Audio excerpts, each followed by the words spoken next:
Sound clear है तो फिर हम आगे बढ़ते हैं प्रॉफिट एंड लॉस पर, और प्रॉफिट एंड लॉस पे कुछ क्वेश्चन को देखते हैं किस तरह से क्वेश्चन देता है और किस तरह से क्वेश्चन अराइव होते हैं। ठीक है, चलिए ठीक है, तो शुरुआत करते हैं क्वेश्चन से।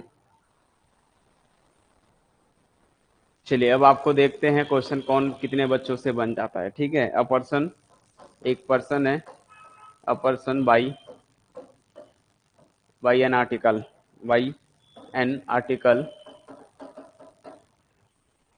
Article for 360 rupees. Okay, 360 rupees if selling the article, if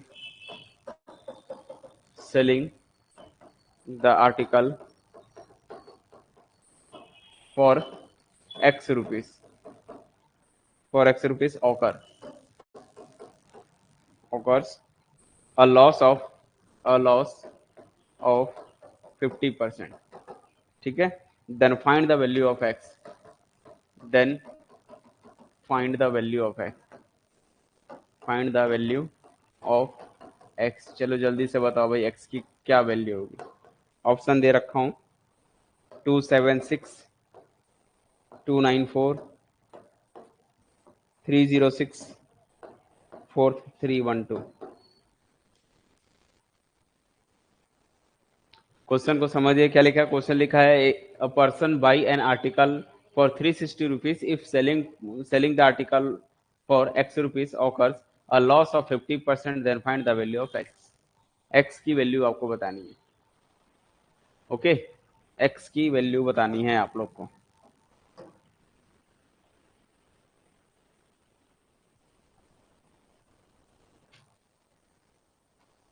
three zero six.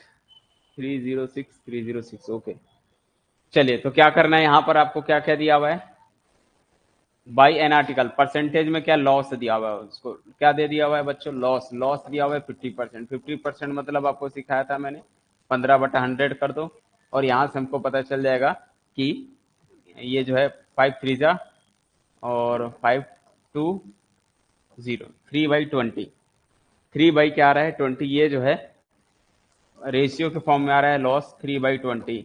अब ये रेशियो के फॉर्म में आ रहा है, इसका मतलब जो कॉस्ट प्राइस होगा बच्चों कितना होगा 20 यूनिट, और लॉस हो गया उसको 3 यूनिट का, तो देयरफॉर सेलिंग प्राइस कितना हो गया, लॉस 3 यूनिट का हो गया। मतलब उसने बेचा कम में होगा, कितने में, 17 यूनिट में, 17 यूनिट में उसने बेचा होगा, है ना, सेल किया होगा, और 20 यूनिट उस कॉस्ट प्राइस होगा, तो लॉस उसको 3 यूनिट का लॉस हो जाता है। अब यहाँ पर क्या क्या दिया हुआ है, सेलिंग दिया हुआ है। ठीक है, by an article for 360 rupees, by means क्या आ रहा है, यहाँ पर हम क्या बोल सकते हैं कि क्या चीजें गिवन है इसमें बताओ। ठीक है, तो यहाँ पर हम बात करेंगे जो ये जो है कॉस्ट प्राइस दे दिया हुआ है, खरीदा है उसने ना 360 में, कॉस्ट प्राइस कितना दिया हुआ है बच्चों, कॉस्ट प्राइस जो है, कॉस्ट प्राइस गिवन है 306, और कॉस्ट प्राइस आपका कितना है 20 यूनिट है। 20 यूनिट जो है 306 के रुपीज के इक्वल होती है। 306 नहीं, एक्चुअल में 360 है शायद, 360 है। ठीक है, कितना है 360 है, और 360 यहाँ से 1 यूनिट किसकी वैल्यू बराबर हो जाएगा 360 अपॉन 20, 0 से कैंसल, 2 से ये जो है 18 जा, है ना, तो 1 यूनिट जो है 18 के इक्वल आता है। 1 यूनिट की वैल्यू हो चुकी है 18।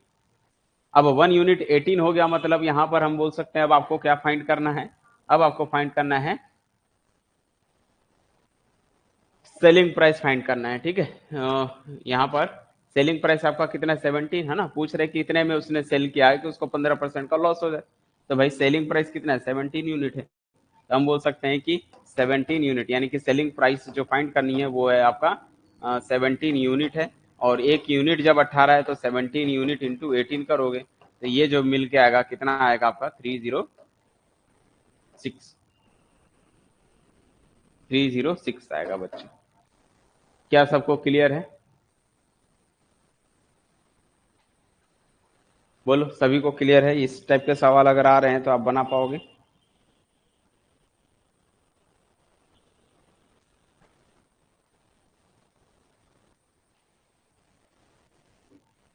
ओके, अब थोड़ा सा क्वेश्चन हट के आ रहा है, क्वेश्चन को समझिएगा, क्वेश्चन को थोड़ा सा चेंज कर दिया जा रहा है। क्वेश्चन नंबर 2, इस टाइप से क्वेश्चन अक्सर दिखाई देता है कि a man make 18% profit by selling an article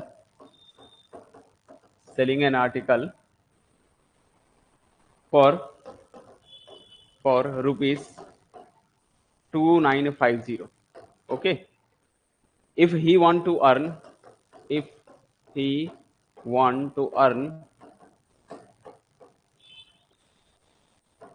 want to earn 28% profit,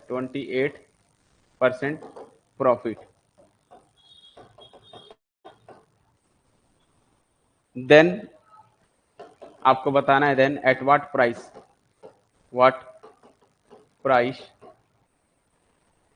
he will have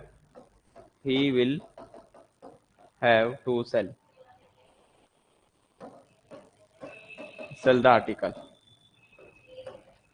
तो क्वेश्चन तो सिंपल है बट थोड़ा समझना आपको है यहाँ पर एक्चुअल में क्वेश्चन क्या बोल रहे हैं.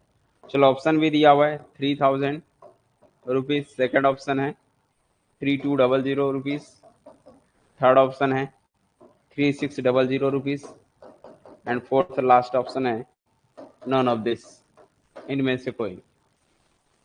अब क्वेश्चन क्या बोल रहा है? क्वेश्चन ये बोल रहा है कि 18% किसी आर्टिकल को उसने सेल किया जो कि सेलिंग प्राइस है 2950 है, इसको उसने क्या क्या सेल किया तो उसको प्रॉफिट 18% का होता है. फिर ये बोल रहा है कि अगर हमको 28% चाहिए तो उसको कितने में सेल करें. सेलिंग प्राइस फाइंड करनी है जब आपका क्या हो जाए, प्रॉफिट आपको डिफरेंट करना है. ठीक है, प्रॉफिट को बढ़ाना है. तो जल्दी से इसको सोचो और समय निकालो और बताओ फिर क्या आएगा इसका करेक्ट आंसर. क्वेश्चन समझ में आ गया ना कि जब उसने 2950 रुपीज में किसी ऑब्जेक्ट को उसने सेल किया है तो उसको 18% का प्रॉफिट होता है. कॉस्ट प्राइस क्या भी भूल जाओ, सेलिंग प्राइस दिया और प्रॉफिट परसेंटेज दिया हुआ है. फिर हमको प्रॉफिट परसेंट को इंक्रीज करना है, तब हम सेल को कितने में बेचे, ये सेल फाइंड करना है, सेलिंग प्राइस फाइंड करना है एक्चुअली. ओके, मैक्सिमम बच्चे जो हैं बी बोल रहे हैं 3200. ओके, चलिए आइए चेक करते हैं. सबसे पहला काम इसको सॉल्व करने के लिए तो ऐसे क्वेश्चन को ज्यादा अच्छा है कि आप कहाँ से लेके जाओ, परसेंटेज 100 मान के चलो. ठीक है, मान के चलो कि भाई कॉस्ट प्राइस कितना है बच्चों, 100 रुपीज.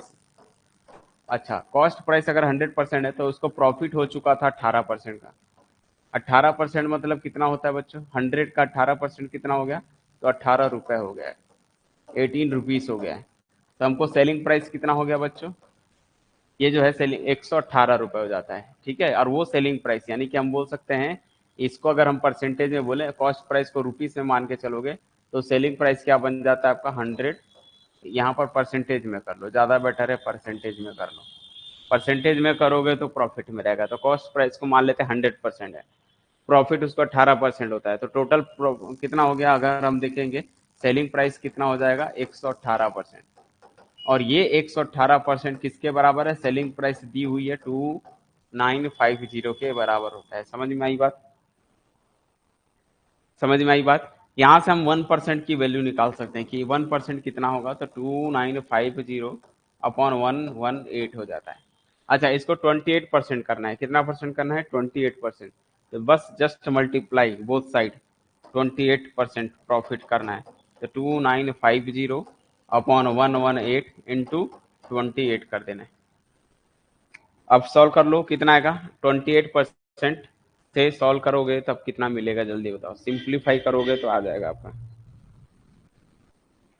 और एक्चुअल में हम लोग को 28% नहीं चाहिए, 100% पहले था, प्रॉफिट हो गया था 18% का, तो इसमें भी जोड़ेंगे तो ये 128% हो जाएगा. क्योंकि 28% का नहीं, जैसे 18% था तो ये 118% था, तो ये 118% किसके बराबर है, 2950 के बराबर है. सिमिलरली हमको 128% चाहिए क्योंकि 28% और करना है, यानी कि 100% ओरिजिनल कॉस्ट हो गया और 28% आपका हो गया. तो हम क्या लिखेंगे, 128%, यानी कि 128 करेंगे यहाँ पर, बोथ साइड 128 से मल्टीप्लाई करेंगे, तब ये फाइनली जो आएगा वो आपका प्राइस हो जाएगा. तो आप इसको सिंप्लीफाई करके देख सकते हो. जो भी वैल्यू आ रही है,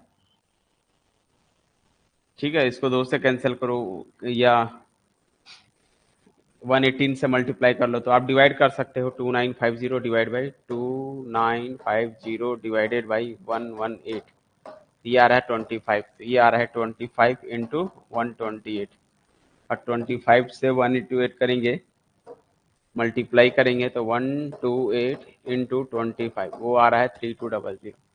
3200, बोलो क्लियर है? नहीं समझ आया? ओके, देखो पहले मेरी बात को समझो, जो बता रहा हूँ उस चीज को समझना।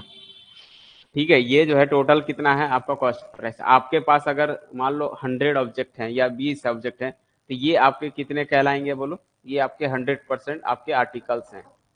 100% जो आर्टिकल्स है वो आपका 100% है, कोई खराब तो है नहीं, कहने का मतलब ये है।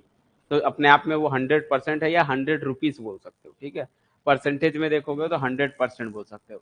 आपको इसको सेल करते हो, ये जब आपने इसको सेल किया, यही आर्टिकल्स को आपने सेल किया, तो आपको 18% का प्रॉफिट हो गया।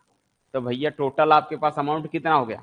18% का प्रॉफिट हो गया। मतलब अब आपके पास जो आर्टिकल्स का प्राइस हो गया वो बन चुका है 118%। समझ में आई बात? 118% के बराबर है। और 18% का जब प्रॉफिट होता है तो उसकी वैल्यू गिवन है, कितनी गिवन है? वो 2950 के बराबर होता है। इसका मतलब या तो आप 118% बोलो, या तो 2950 बोलो। ये बोल सकते हो 2950 एक्चुअल में क्या है? 2950 जो है ना, वो ओरिजिनल का कॉस्ट प्राइस का 18% के बराबर है। बात समझ में आ गई? कॉस्ट प्राइस का जो 18% होता है वो वैल्यू इसके बराबर है, क्योंकि उसने उसको सेल किया है। तो कॉस्ट प्राइस का 18% जब निकालोगे तो वो चीज किसके बराबर है? कॉस्ट प्राइस पर का 18%। कॉस्ट प्राइस आपका 100% है, उसका 18% निकालते हो, ऐड करते हो, तो ये कॉस्ट प्राइस में जब हम ऐड करेंगे तो जो सेलिंग जो बनेगा वो किसके बराबर है? 2950 के बराबर होता है। तो ये हम शॉर्टकट में देख रहे हैं इस तरह से। फिर बोल रहा है कि भाई हमको इसको जो है कितने में सेल करें कि हमको 128%, क्योंकि 100% आपका ऑब्जेक्ट तो है ही है। 28% का प्रॉफिट कब होगा? तो जब हम क्या करेंगे, इसी में ये जो 100% है इसमें मैं क्या कर दूं, 28% चाहिए, तो ये 128% में बेचना है।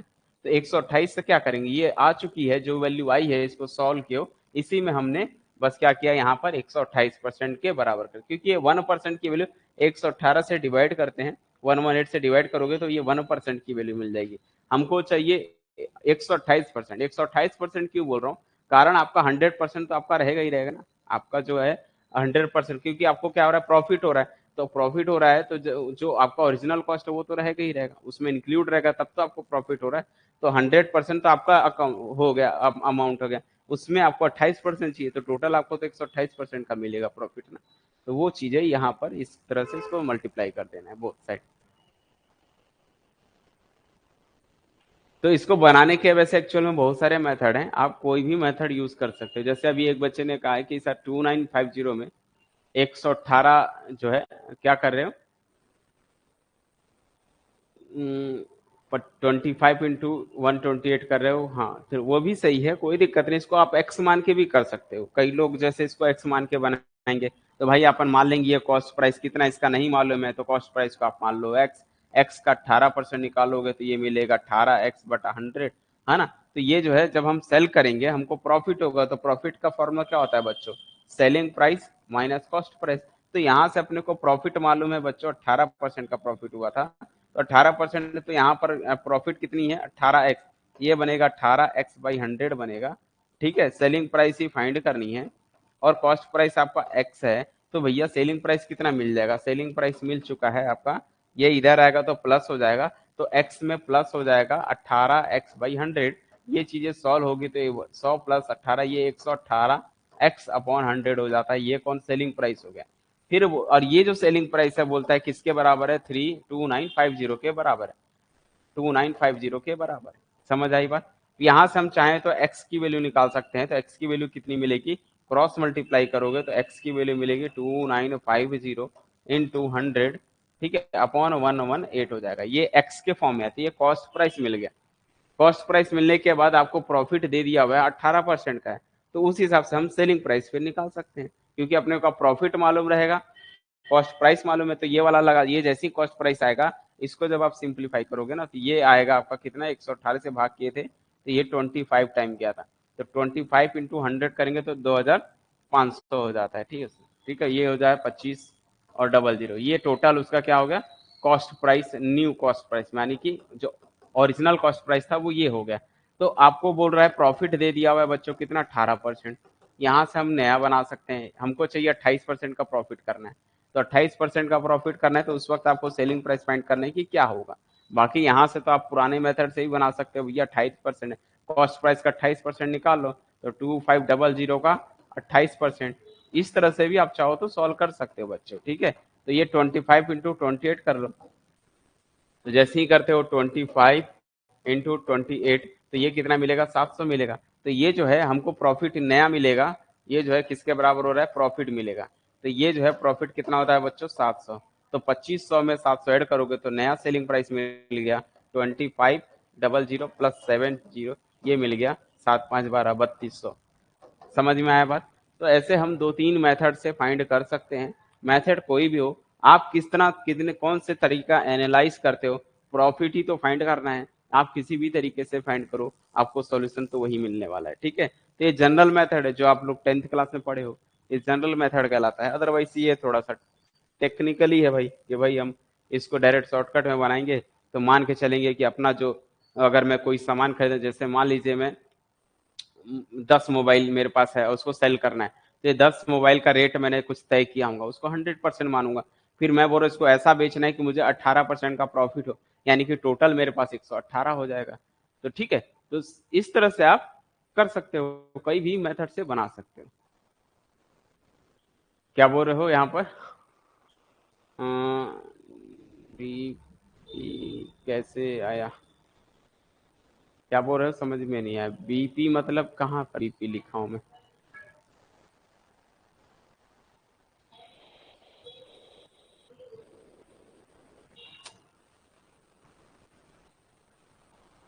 विश्वकर्मा जी बताओ क्या लिखे हो, समझ नहीं आ रहा है। क्या चीज कैसे आया है, आपकी बात को नहीं समझ पा रहा हूँ, कहाँ पर क्या चीज आई है। ये सीपी पूछ रहे हो क्या, सीपी कैसे आया।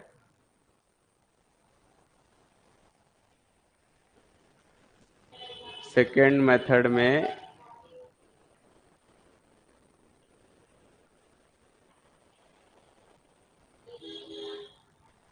8,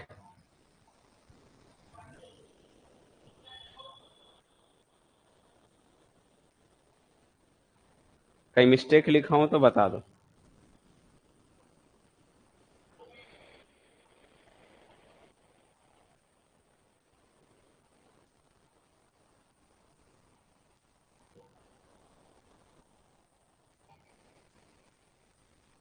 लास्ट में, लास्ट में ये लाइन पूछ रहे हो कैसे आया, तो सेलिंग प्राइस, अच्छा लास्ट बोले तो इसके बाद।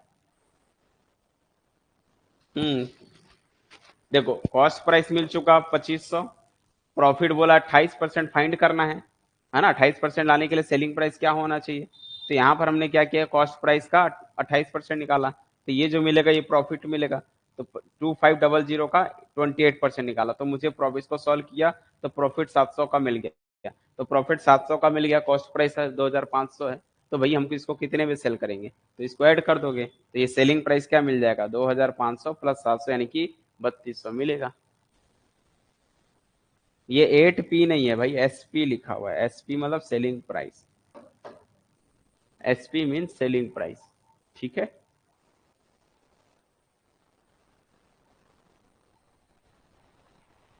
क्लियर है, ये SP मतलब सेलिंग प्राइस है भाई, cost price plus profit, cost price plus profit equals to selling price. ठीक है,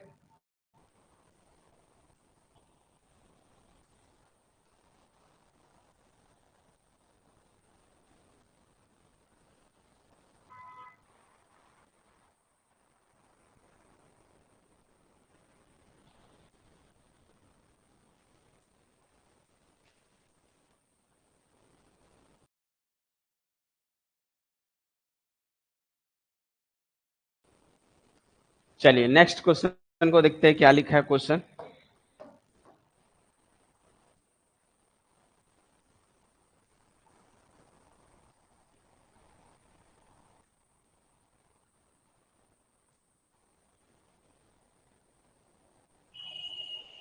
क्वेश्चन को समझिएगा क्या है, ठीक है। The selling price, the purchasing price, purchasing the purchasing price of X pen is equal to the selling price, equal to the selling price of 25 pence if the profit is, if the profit is 12%, 12% का उसको profit होता है, तो बताना है find the value of X, then the find of value है the find then the value of X. आपको X की वैल्यू बतानी है। चलो ऑप्शन भी दे दिया जाता है, ठीक है। 27, दूसरा ऑप्शन है 30, तीसरा ऑप्शन है 32, चौथा ऑप्शन है 28। क्वेश्चन को समझो क्या बोल रहा है। जो परचेसिंग प्राइस है एक्स पेन का, आपने कोई एक्स पेन को क्या किया, परचेस किया, उसका प्राइस जो है किसके बराबर आता है, सेलिंग प्राइस ऑफ 25 पेन। उसने 25 पेन को सेल किया, उसकी प्राइस के इक्वल आता है। और वो रहा है इफ द प्रॉफिट। अब जैसे ही वर्ड आ गया प्रॉफिट, मतलब ये समझ में आता है कि जो कॉस्ट प्राइस है वो एक्स पेन मतलब 25 से ऊपर होगा। 25 से क्या होगा, ऊपर होगा, तभी तो उसको प्रॉफिट हुआ ना, क्योंकि 25 पेन को उसने सेल किया और ये पेन एक्स पेन का जो कॉस्ट होगा वो 25 पेन से या तो कम होगा, ऐसा बोल सकते हो, तभी तो उसको प्रॉफिट हो रहा है। और उसको बोल रहा है 12% का प्रॉफिट हो रहा है, तो बताना है एक्स की वैल्यू। और एक्स मीन्स क्या है, वैल्यू ऑफ पेन है, पेन टोटल कितने पेन है। ओके, तो 28 बोल रहे हो ना, चलिए चेक करते हैं। तो क्वेश्चन बोल रहा है cost price, selling purchasing price means cost price, cost price of, cost क्या करेंगे यहाँ पर, cost price of X pen equal है सेलिंग प्राइस ऑफ 25 पेन्स, ठीक है। 25 पेन का जो सेलिंग प्राइस है वो कॉस्ट प्राइस है एक्स पेन के। तो यहाँ से हम क्या कर सकते हैं बच्चों, ये शॉर्टकट में बोल सकते हैं कि cost price upon selling price का रेशियो जो है वो 25/x आएगा। यहाँ से 25 एक्स अपॉन में जाएगा। तो ये तो समझ में आ रहा है कि कॉस्ट प्राइस कितना है बच्चों, 25, सेलिंग प्राइस ही फाइंड करना है। प्रॉफिट दिया हुआ है 12% का है, और 12% जो प्रॉफिट आता है वो हमेशा कॉस्ट प्राइस पर आता है। कॉस्ट प्राइस है 25, 25 का 12% निकाल लो, तो प्रॉफिट कितना होगा, 25 का 12%, ठीक है। तो 25, 25 चौक 100, 4 तिया 12, यानी कि 3 रुपए का प्रॉफिट होता है। कितने रुपए का, 3 रुपए का उसको प्रॉफिट होता है। तो सेलिंग प्राइस कितना हो गया भाई, कॉस्ट प्राइस 25 है, सेलिंग प्राइस जो है एक्स है, प्रॉफिट 3 का हो गया, सॉरी ये 3 रुपए भी बोलो, 3 पेन है, 3 पेन का प्रॉफिट मिलता है, उसको एक्स्ट्रा मिलता है यानी कि। तो टोटल सेलिंग प्राइस कितना हो गया, selling price mean x, x क्या है पेन, तो हम बोल सकते हैं बच्चों सेलिंग प्राइस उसका हो गया 20 जो है 3, 25 प्लस 3 28। अब ये पेन है कि क्या है देख लेते हैं, एक्स पेन है ना, purchasing price of X pen, ठीक है। तो यहाँ पर 28 मीन्स क्या है, एक्स, एक्स क्या है 28 है, एक्स क्या है 28।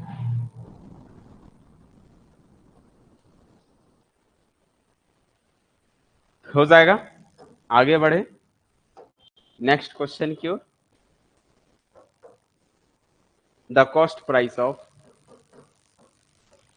The cost price of 18 apple, 18 apple, 18 apple का जो कॉस्ट प्राइस है is same as, same as the selling price of 16 apple, ठीक है। तो आपको फाइंड करना है गेन, फाइंड करना है, फाइंड द प्रॉफिट परसेंटेज, आपको प्रॉफिट परसेंटेज फाइंड करना है। ऑप्शन दे देता हूं, पहला है 12.5%, दूसरा ऑप्शन है 11%, तीसरा है 11.5% और फोर्थ है 12%। क्वेश्चन समझ में आ चुका है। 18 एप्पल का जो कॉस्ट प्राइस है वो 16 एप्पल के कॉस्ट प्राइस के इक्वल होता है। इसका मतलब अभी उसको प्रॉफिट ही हुआ है, 2 एप्पल का प्रॉफिट हो रहा है, 2 एप्पल का जो भी प्राइस होगा उसको प्रॉफिट हो गया है। 2 एप्पल का समझ लो, 2 एप्पल इसका बच गया, यानी कि जब 18 एप्पल में से 18 एप्पल खरीदा उसने, जब 16 एप्पल को उसने सेल कर दिया, तो जो आपको प्राइस मिलना था और आपके पास अभी भी 2 एप्पल बच गए हैं, मतलब 2 एप्पल को बेचोगे तो जो प्रॉफिट आएगा वो आपका प्रॉफिट हो गया। 16 एप्पल आपने बेच चुका है, ठीक है।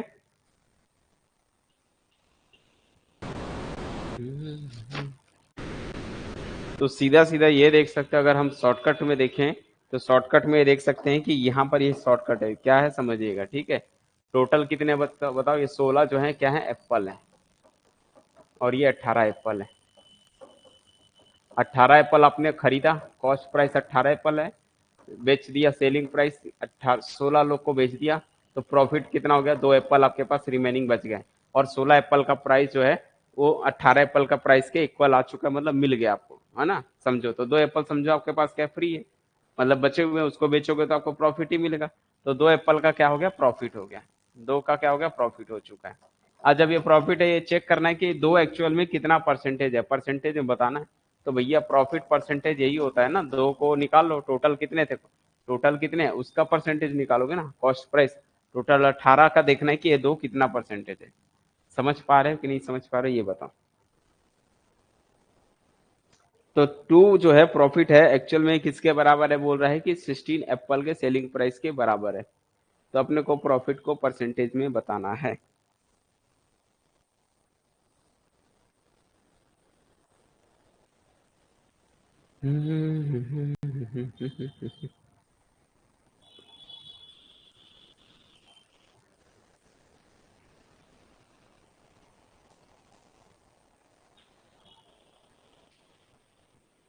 तो कॉस्ट प्राइस ऑफ, तो ये बोल सकते हैं, तो दोनों तो आपस में इक्वल ही है ना। तो इसको अगर आप लिखना चाहो तो इस तरह से लिख सकते हो, क्या क्या लिख सकते हो, हम बोल सकते हैं कि कॉस्ट प्राइस ऑफ 18 एप्पल। तो 18 एप्पल का जो कॉस्ट प्राइस है, ठीक है, कॉस्ट प्राइस ऑफ 18 एप्पल वो इक्वल है सेलिंग प्राइस ऑफ 16 एप्पल। तो हमारे पास cost price upon selling price करेंगे तो 16/18 हो जाएगा। तो हम बोल सकते हैं बच्चों, कॉस्ट प्राइस कितना हो गया, 16, सेलिंग प्राइस कितना हो गया, 18, 2 का क्या आ रहा है, प्रॉफिट, 2 का क्या आ रहा है, प्रॉफिट, है ना, सेलिंग प्राइस 18 हो गया।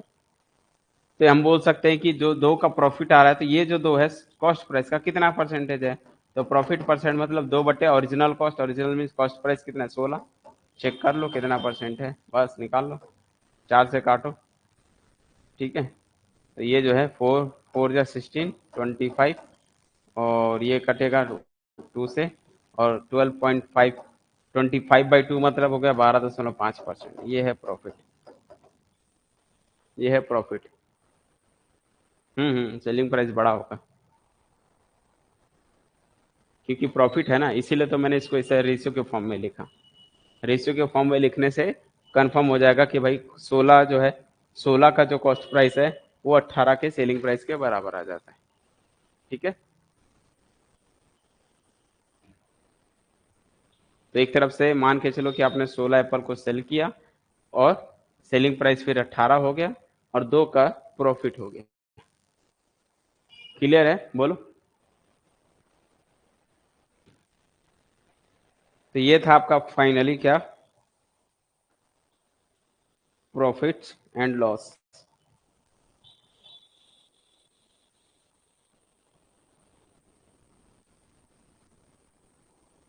अच्छा, अब बात करते हैं कुछ हटके, क्या चीजें, आप लोग ये चीजें सुने हो कहीं पर, बाई वन गेट वन मतलब, बाई वन गेट वन, इसका मतलब क्या है बताओ? बाई वन गेट वन का मतलब क्या है?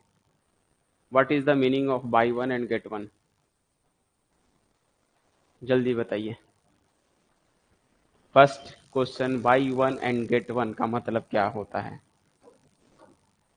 ये आप लोग दुकानों में, मॉल वगैरह में जाओगे तो वहां पर आपको इस तरह की चीजें मिलेगी, by one get one free, एक पे एक फ्री। ओके, और क्या बता सकते इसके बारे में? वन,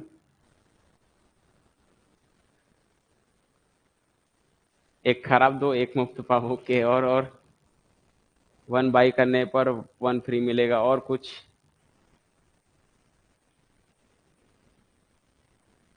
और क्या है इसका मीनिंग, क्या है अभी? कॉस्ट प्राइस 18 बड़ा, बट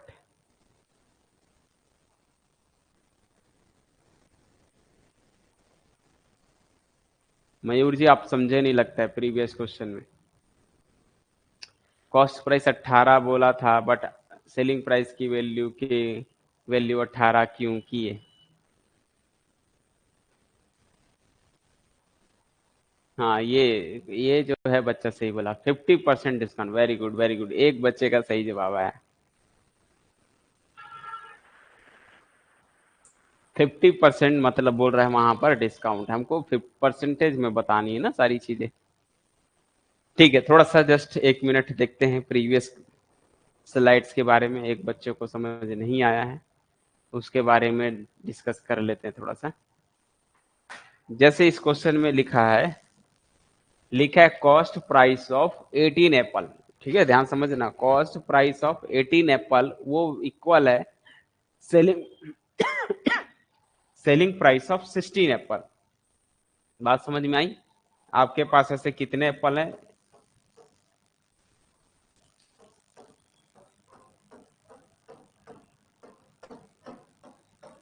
ये गिनो कितने हैं? 18 हुए। ये 18 एप्पल है। 18 एप्पल का जो कॉस्ट प्राइस है, ध्यान सुनना, 18 एप्पल है ना, 1 2 3 4 5 6 6 3 जा 18, ये है 18 एप्पल। इसका जो भाई कुछ तो कॉस्ट प्राइस आया होगा। मान लो उसका कॉस्ट प्राइस ₹X है। 18 एप्पल का कॉस्ट प्राइस वो बोलता है सेलिंग प्राइस है किसके? 16 एप्पल के। तो 16 एप्पल मीन्स 1 2 3 4 5 6 7 8 9 10 11 12 13 14 15 16। इसका जो है, यानी कि आपके पास अभी भी देखो कितने हैं, ये 18 है, ये कितना है? 16 है। तो यानी कि आपने खरीदा था 18 एप्पल, सिर्फ बेचा है 16 एप्पल, तो आपको प्रॉफिट हो चुका है। इसका मतलब क्या है कि आपके पास अभी कितने एप्पल बच गए बताओ? 2 एप्पल बच गए ना। ये अगर हम देखें कि आपको प्रॉफिट तो मिल चुका, अगर आप 18 एप्पल को आप क्या करते हो, कॉस्ट प्राइस ऑफ 18 एप्पल, वो सेलिंग प्राइस ऑफ, मतलब आपको सिर्फ 16 एप्पल को ही बेच दिए तो आपको प्रॉफिट मिल चुका है। बट आपको बेचना तो 18 ही है ना। बेचना कितने हैं? टोटल 18 एप्पल को बेचना, मतलब आपको प्रॉफिट होगा 2 एक्स्ट्रा एप्पल का जो प्राइस होगा वो मिलेगा। तो वही चीज को तो मैं यहाँ लिखा हूँ भाई, कॉस्ट प्राइस मतलब, यानी कि अगर हम सिर्फ कॉस्ट प्राइस सिर्फ 16 को ले ले, 18 के जगह अगर हम 16 ले ले, ये देखो, ये तो बात हो गई। तो यानी कि ये दो तो प्रॉफिट वाला है ना, ये दो तो प्रॉफिट वाला है। बेचना भले 18 है, लेकिन अगर मैं 16 एप्पल को बेच दूंगा तो फिर हमको 18 ये बढ़ा देना पड़ेगा। इसको अगर रिड्यूस करते हो, 18 एप्पल के जगह अगर मैं 16 एप्पल को बेचूंगा तो मुझे जो जो प्राइस मिलेगा, जो प्रॉफिट होगा, वो 18 एप्पल के बराबर हो जाएगा। बात समझ में आई? तो वहां पर से ये मतलब होता है कि भाई कॉस्ट प्राइस अगर यानी कि 16 है, यानी कि 16 है, तो सेलिंग प्राइस फिर आपको 18 हो जाएगा। 2 का प्रॉफिट हो रहा है ना, 2 का प्रॉफिट हो रहा है, तो इसको अपन कम ज्यादा कर सकते हैं, कोई इशू नहीं है। अब सेलिंग प्राइस उसने 16 बोला, इसीलिए हमको 18 करना पड़ा कॉस्ट प्राइस को। तो कॉस्ट प्राइस को ये यहाँ पर जैसे 16 एप्पल, 16 एप्पल ऑफ 16 है ना, 16 एप्पल का जो सेलिंग प्राइस है, तो सेलिंग प्राइस को हमने क्या किया, यहाँ से क्रॉस मल्टीप्लाई किया, इसलिए ये अपोजिट हो गया। तो आपको ऐसा लग रहा है कि यार कॉस्ट प्राइस तो 18 दिया था, आप 16 लिख दिए। तो एक्चुअल में उसको इस तरह से कवर किया गया है बराबर बनाने के लिए, क्योंकि हमारे पास 2 एक्स्ट्रा है। तो ये जो 16 एप्पल का है ना, ये जो 16 एप्पल है, 16 एप्पल, ये 16 एप्पल का जो है, अगर हम कॉस्ट प्राइस ले ले तो वो हमको प्रॉफिट देगा। सेल करेंगे इसको, जब हम सेल करेंगे तो टोटल क्या, जब कॉस्ट प्राइस को हम क्या ले लें, यहाँ पर मैंने क्या लिखा, कॉस्ट प्राइस को अगर हम 16 करते हैं तो आपको सेलिंग प्राइस के किसके बराबर होगा? समझो 18। 18, इस वजह से वो 2 लग रहा है बड़ा, तभी तो प्रॉफिट निकाल पाएंगे ना। प्रॉफिट कितना होगा भाई, 18 में से 16 गया, 2 का प्रॉफिट हो रहा है। तो प्रॉफिट अगर चाहिए तो आपको सेलिंग प्राइस को बढ़ा करना पड़ेगा। अदरवाइज आप यहाँ से क्रॉस मल्टीप्लाई कर सकते हो। कॉस्ट प्राइस यही है, सेलिंग प्राइस अपॉन में आया है तो 16 के अपॉन में चला जाएगा 18। ये रेशियो के फॉर्म में बताओगे तो अपोजिट बताना पड़ता है, रेशियो के फॉर्म में बताओगे तो अपोजिट बताना पड़ेगा, ठीक है। क्योंकि सेलिंग प्राइस यहाँ पर क्या होता है, बड़ा होता है। बाकी आप एक्स भी मान के चल सकते हो, 100 भी लेके चल सकते हो, इस तरह से आप बहुत सारे मेथड से बना सकते हो। चलिए, अब यहाँ पर बाई वन गेट वन का मतलब क्या होता है। ये बाई वन गेट वन का मतलब होता है बच्चों आपको 50% का नेट डिस्काउंट मिल रहा है। 50% के एक्चुअल में डिस्काउंट है, ठीक है। इसका मतलब यही होता है कि 50% डिस्काउंट होता है। अब कई दुकान वाले इसमें भी कमा लेते हैं, कमाते इसलिए हैं क्योंकि वहां पर आपको क्या करना पड़ता है कि दोनों क्वांटिटी को लेनी पड़ती है, इस वजह से उनको प्रॉफिट हो जाता है। अब ये 50% डिस्काउंट का मतलब आपको अगर 100 रुपए का है सामान, तो एक ठो क्वांटिटी खरीद रहे हो 100 रुपए का, सेकंड भी खरीद रहे हो तो उसका 2 लेना पड़ेगा, उसका 2 सामान वहां से निकल गया, तो वो 50% मतलब 100 रुपए एक्चुअल में आपसे वो 100 ही रुपए लिया एक क्वांटिटी का। तो हम बोल सकते हैं कि 100 रुपए लिखा है, लेकिन one by one get one मतलब आपको एक और देगा, तो 100 रुपए का वो भी होगा, तो आपको कितना पड़ा, एक का 50 रुपए पड़ रहा है। तो ये ऐसा होता है। कई जगह आप देखोगे buy buy two get one लिखा है, ठीक है, बाई टू गेट वन लिखा रहता है। तो कई लोग ये थे मतलब कि 2 के पीछे एक फ्री मिलेगा, बाई टू गेट वन, इसका मतलब आपको 2 खरीदना पड़ेगा। अब 2 खरीदना है और एक फ्री है, तो इसको परसेंटेज में अगर हम बनाएंगे तो कैसे निकलेगा। तो इसको बनाने का तरीका क्या होता है, टोटल जो है ना नीचे लिख लो, इसके लिए फॉर्मूला है टोटल नीचे लिख लो और ऊपर में कितना फ्री दे रहा है वो लिख लो। यही आप इससे हम कैलकुलेट कर सकते हैं कि परसेंटेज में बनाना हो तो ये कर लो। जैसे मैंने लिखा है बाई टू गेट वन है, टोटल कितने हैं बच्चों, टोटल है 3, और कितना फ्री दे रहा है, एक, यानी कि ये one third, one third mean जानते हो कितना होता है, 0.3% दे रहा है, 0.333 चलते रहते, 0.3% या 0.30%, ऐसा भी बोल सकते हैं, ओके। परसेंटेज में बनाओगे तो वन बाई, तो 1% में बनाना है तो 100 से क्या करना पड़ता है, मल्टीप्लाई करना पड़ता है। अगर हम परसेंटेज में जाएंगे तो 1/3 इंटू 100 करना पड़ेगा, तब ये परसेंटेज में बनेगा। और 100/3 मीन्स हो जाएगा 33.33% का प्रॉफिट दे रहा है। तो जहां पर भी अगर आप देख रहे हो, जहां पर भी अगर हम देखेंगे कि बाई टू गेट वन है, मतलब वो आपको 33% का डिस्काउंट दे रहा है। जहां पर लिखा है by one get one free, तो हमको ये लेना ज्यादा अच्छा है क्योंकि यहाँ पर हमको 50% का डिस्काउंट मिल रहा है। यहाँ पर वो आपको अगर ऐसे बोलेगा कि 33% का डिस्काउंट है तो बहुत कम लोग लेंगे। उस ये समझो बेचने का एक तरीका है, सेल करने का एक मार्केटिंग है, ठीक है। तो अगर ऐसा लिखा है तो लोग ज्यादा पसंद करेंगे, ठीक है। बाई टू गेट वन है, कई लोग ये भी सोचते हैं चल यार 2 लेंगे तो 2 पे एक फ्री मिलेगा। अगर वो ऐसा लिख देगा ना 33% का डिस्काउंट है, तो उसका जो है सामान एक ही बिकेगा। इस केस में उससे जो क्वांटिटी जाएगी वो एक ही जाएगा, वो एक ही सामान खरीदेगा, बोलेगा ले भाई 100 रुपए का है तो उसमें 33% डिस्काउंट कर दे, यानी कि उसको जो है 33 माइनस करेगा तो जो भी मिलेगा वो ऐसा करेगा, तो उसका एक ही क्वांटिटी एक्चुअल में बिकेगी। और ऐसा करने से उसका 3 क्वांटिटी निकल रहा है, एक बार में 3 क्वांटिटी निकल रही। तो समझो सामने वाले को जबरदस्ती 2 लेना पड़ेगा, तो 2 क्वांटिटी के पीछे वो कमा लेगा वो, है ना। तो वो सेल करने का एक तरीका है जिससे उनकी क्वांटिटी सेल हो जाए, ज्यादा से ज्यादा मात्रा में निकल जाए। इसीलिए वो लोग ऐसा करते हैं, बाई वन या बाई टू बाई थ्री इस तरह से अप्लाई करते हैं इसमें। कई दुकानों में जाओगे तो वहां पर आपको देखने को मिलेगा बाई थ्री गेट टू। अच्छा, ये कितना परसेंट है देख लेते हैं। क्या मैंने कहा, buy three get two, buy three get two, ये फ्री दे रहा है। तो अपने को अगर हम परसेंटेज में बनाएंगे तो क्या होगा, टोटल होगा 5, फ्री दे रहा है 2, परसेंट में बनाएंगे तो 100, 5 से काटेंगे 5 दूनी 10, ये टोटल हो रहा है 40%। कितना हो रहा है बच्चों, 40% का डिस्काउंट दे रहे हो, ठीक है। 40% का क्या हो रहा है, डिस्काउंट हो रहा है। अगर हम इसको अगर ऐसे समझेंगे तो ये बताओ टोटल आपको कितने क्वांटिटी, 1 2 3 4 5, ठीक है। ये कैसे हो रहा है 40%, यहाँ पर आप इसको रियलाइज कर सकते हो। जैसे मान लो सबके जो है 10-10 रुपए इसका प्राइस है, क्या है बच्चों, 10 रुपए, 10 रुपए, 10 रुपीज सभी का प्राइस है, ठीक है। तो वो बोल रहा है कि बाई थ्री आपको 3 लेना है, मैं 2 फ्री में दूंगा।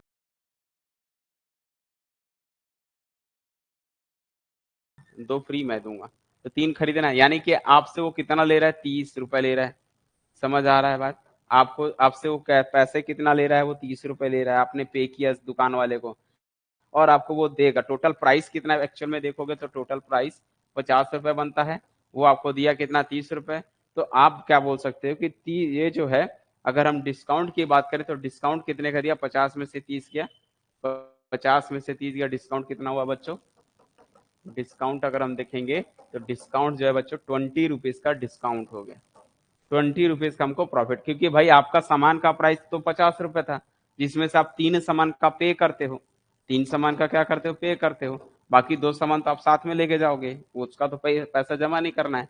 बट इसके अकॉर्डिंग हम प्राइस देखेंगे तो 50 रुपए बनता है। फिर आपको यही चीज को परसेंटेज में निकालना है कि ये जो डिस्काउंट का जो परसेंट है कितना है। परसेंटेज में अगर देखें तो डिस्काउंट तो भैया 20 मिला, कितने में, 50 में। 50 में आपको डिस्काउंट मिल रहा है तो निकाल लो, 50 दूना 100 होता है, ये हो गया 40। 40% का आपको प्रॉफिट हो रहा है। बोलो क्लियर है? अगर हम इस तरह से भी इसको समझ सकते हैं कि बाई 3 गेट 2 का मतलब क्या था, तो बाई 3 गेट 2 को इस तरह से भी कैलकुलेट कर सकते हो, या फिर आप चाहो तो ऐसे कैलकुलेट कर सकते हो। कहीं आप ले रहे हो, सामान ले रहे हो, तो आपको पता होना चाहिए कि बाई 3 गेट 2 का मीनिंग यहाँ पर क्या है। तो इस तरह से आप ऐसे निकाल के देख सकते हो, या फिर इस तरह से निकाल लो। तो शॉर्टकट भी बता दिया, लॉन्ग कट भी बता दिया आप लोग को।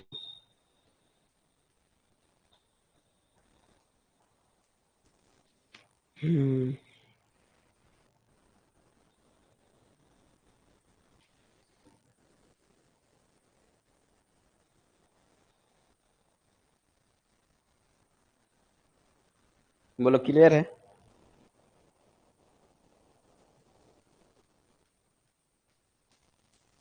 क्लियर है? चलिए आगे बढ़ते हैं हम नए टॉपिक्स की ओर। ये था पूरा जो था पढ़े, वो था प्रॉफिट और प्रॉफिट एंड लॉस, ठीक है। अब हम आते हैं मेंसुरेशन पर। कहाँ पर आते हैं बच्चों, मेंसुरेशन। मेंसुरेशन पर देख लेते हैं, यहाँ से भी रिलेटेड क्वेश्चन अक्सर पूछे जाते हैं, जो कि सिलेंडर हो गया, इस टाइप से चीजें रहती है, ठीक है।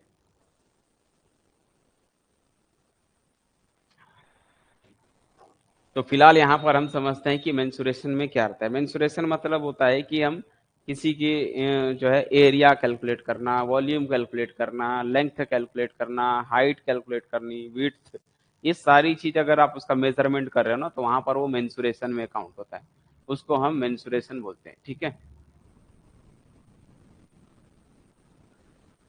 अब ये मेंसुरेशन में देखोगे तो जो शेप के ऊपर डिपेंड करता है, तो यहाँ पर आपको ये समझना पड़ेगा कि आपके पास जो एग्जाम में पूछे जाने वाले क्वेश्चन होंगे, वो या तो 2D शेप वाले होंगे या तो 3D शेप वाले होंगे। शेप मतलब क्या होता है, जो आकृति जिसको बोलते हैं। तो 2D और 3D में क्या डिफरेंस है, ये समझना है। 2D मतलब जिसका जैसे सर्कल हो गया, 2D में आएगा, लेकिन ये क्या है बताओ, एक गेंद है, बॉल है। तो स्पेयर आपका 3D हो गया, ये आपका कैसी हो गई आपकी, ये जो है 2D प्लेन हो गया, सर्कल हो गया, या कोई प्लेट हो गई, तो ये प्लेट हो गया, और ये आपका बॉल हो गया। तो दोनों में यही डिफरेंस है, जिसमें हाइट भी मेजर होना चालू कर जाए, मोटाई, ये सारी चीजें, ठीक है।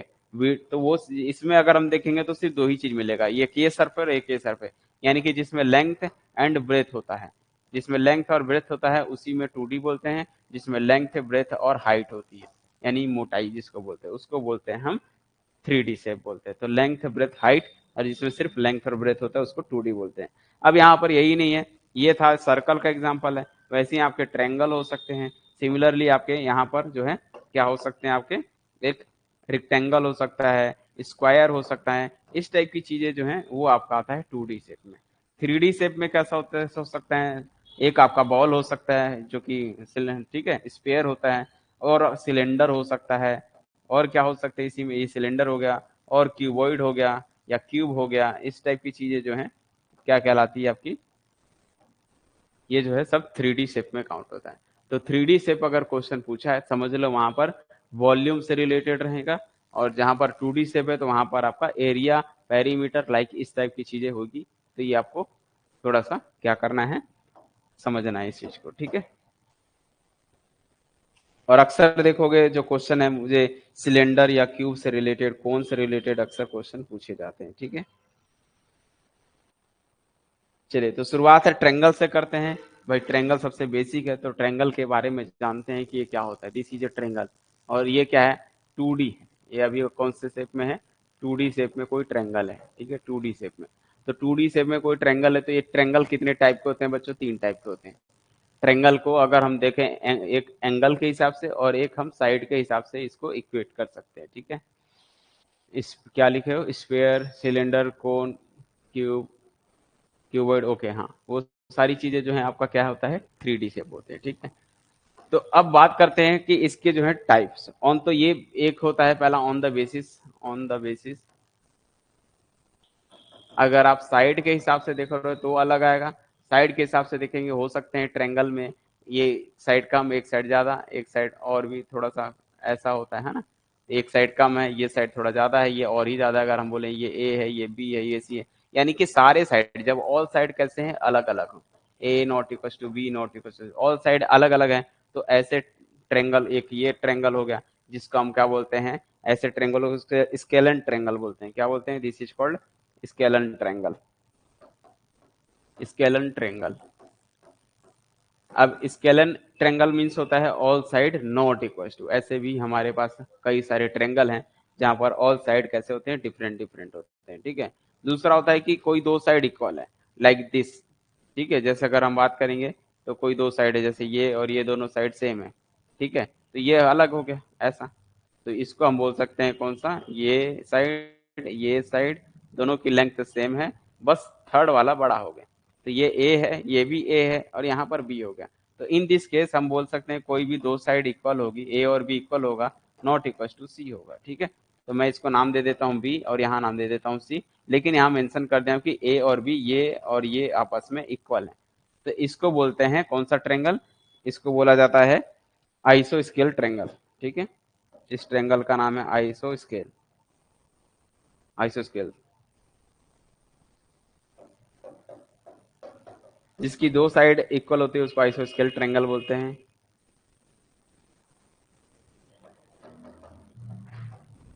फिर एक हो सकता है कि जिसके तीनों साइड इक्वल हो, है ना, जिसके ऑल साइड इक्वल हो, तो उसको क्या बोलते हैं हम लोग, इक्विलेटरल ट्रेंगल। एक ऐसे भी ट्रेंगल होते हैं जहां पर तीनों साइड इक्वल मिलते हैं, लाइक ये और ये, ऐसे ट्रेंगल को बोलते हैं ये आपस में क्या है, इक्वल है। तो यहाँ भी ए ही, यहाँ भी ए ही, यहाँ भी, तो उसको मैं क्या लिख सकता हूँ, ए ही लिख देता हूँ। तो यहाँ पर इसका नाम है इक्विलेटरल ट्रेंगल, ठीक है। क्या नाम है इसका, इक्विलेटरल, इक्विलेटरल ट्रिएंगल। और इसकी खास बात क्या होती है, यहाँ पर ऑल साइड इक्वल होते हैं, A equal to B equal to C. तो जब ऑल साइड इक्वल होता है तो उसको इक्विलेटरल ट्रेंगल कहा जाता है। क्लियर है, बोलो क्लियर है।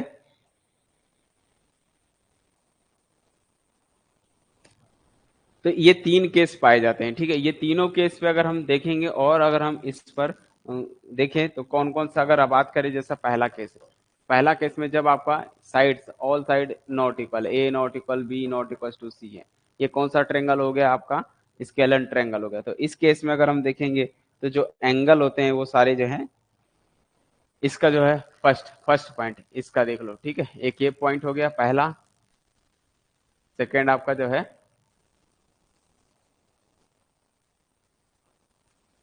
तीन टाइप के ट्रेंगल है, ठीक है।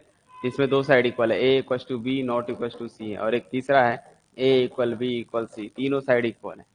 तीनों साइड इक्वल हैं तो क्या क्या केस बनते हैं, जब हम फर्स्ट निकालते हैं, जैसे मान लो पहला है पेरीमीटर। पेरीमीटर मीन्स क्या होता है, कई बच्चे पेरीमीटर का मतलब नहीं जानते हैं। पेरीमीटर का मतलब होता है सम ऑफ साइड। क्या होता है, सम ऑफ साइड, इसको बोलते हैं पेरीमीटर। तो पेरीमीटर क्या होता है, जब तीनों नॉट इक्वल हैं कोई दिक्कत नहीं, तो पेरीमीटर क्या होगा, तीनों केस में ए प्लस बी प्लस सी करोगे, ये है पेरीमीटर।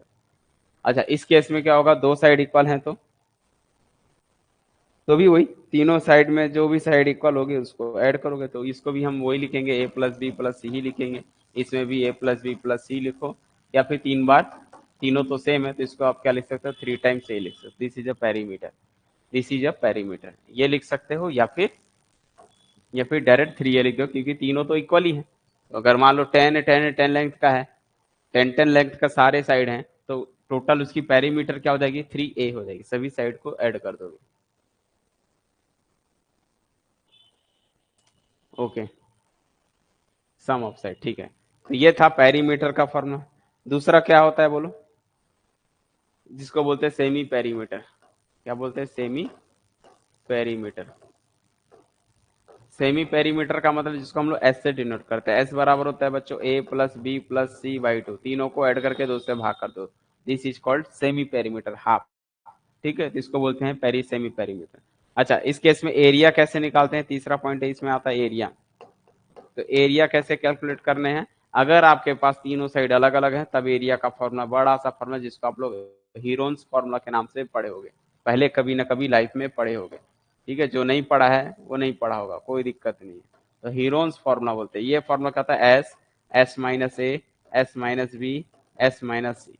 जहाँ एस क्या है बच्चों, एस जो है सेमी पेरीमीटर है।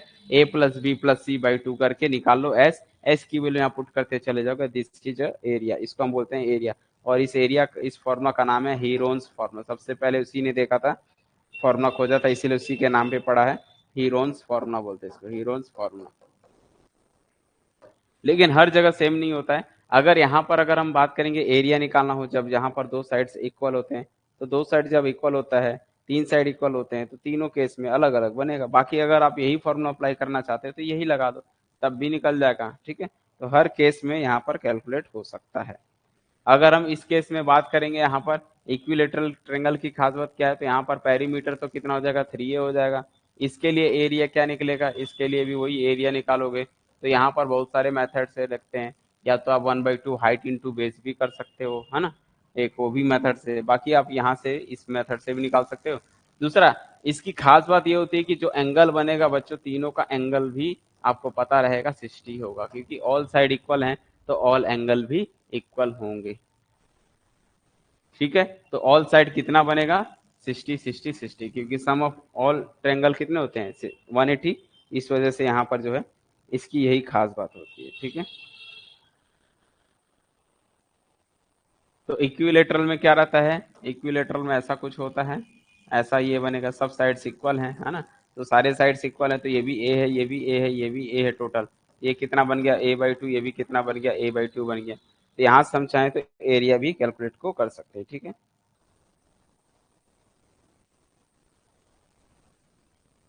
और यहाँ पर एरिया का फॉर्मूला क्या लगाते हैं, एरिया का फॉर्मूला होता है 1/2 हाइट इंटू, ये हाइट है तो हाइट इंटू बेस। ठीक है, और बेस कितना है, यहाँ से टोटल कितना ए है, तो 1/2 हाइट इंटू बेस होता है।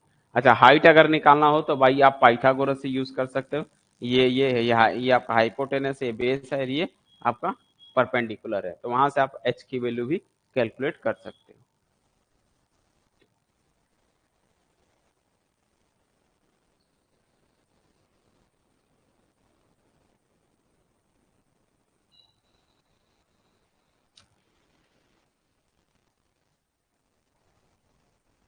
अच्छा, अगर हम पाइथागोरस यूज करें तो कितना लाएंगे बताओ। पाइथागोरस से अगर हम देखेंगे तो एच की वैल्यू कितनी मिलेगी, तो ए स्क्वायर बराबर होता है हाइपोटेनस का स्क्वायर प्लस बेस का स्क्वायर। बेस कितना है बच्चों, a/2, तो a² 4 हो जाएगा। यहाँ से हमको एच की वैल्यू निकालनी है, तो एच स्क्वायर की वैल्यू मिलेगी a² माइनस a² 4 हो जाएगा। तो 4 में से गया बच्चों 3 हो जाएगा, तो 3/4 a² हो जाएगा। तो ये कौन है, एच स्क्वायर हो गया। तो यहाँ से एच कितना मिल गया, √3/2, √3/2 ये हो जाएगा एच। और इस एच को लाके यहाँ पुट करते हो, तो ये एरिया का फॉर्मूला बन जाता है 1/2 इंटू एच की वैल्यू कितनी है, √3/2, तो ये हो गया √3/4। टोटल आएगा अंडर रूट में 3/4। कई लोग इसको याद कर लेते हैं कि अगर इक्विलेटरल ट्रेंगल है तो उसका एरिया होता है √3/4 इंटू साइड का स्क्वायर, √3/4 इंटू साइड का स्क्वायर, जहाँ ए क्या है, नम साइड है, साइड की लेंथ है। तो आप चाहो तो डायरेक्ट याद कर सकते हो कि अगर इक्विलेटरल है तो हर बार यही आएगा, तो आप डायरेक्ट याद कर लो कि √3/4 इंटू a² होगा। ठीक है, अब जैसे एग्जाम्पल से अगर हम देखेंगे, मान लो ये कोई ट्रायंगल है। ठीक है, एग्जाम्पल से देखते हैं।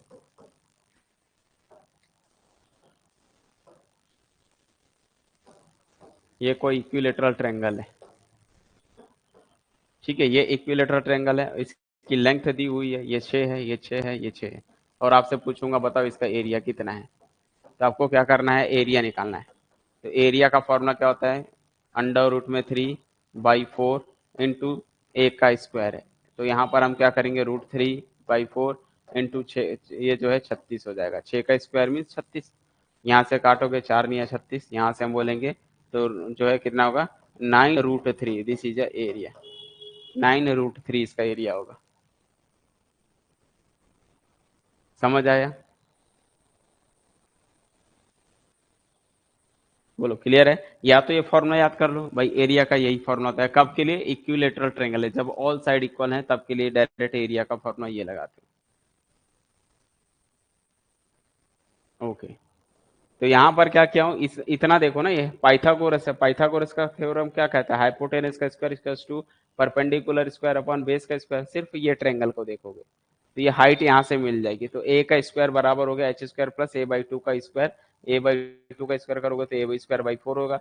एच स्क्वायर वही है, ये इधर आया तो माइनस हो जाएगा।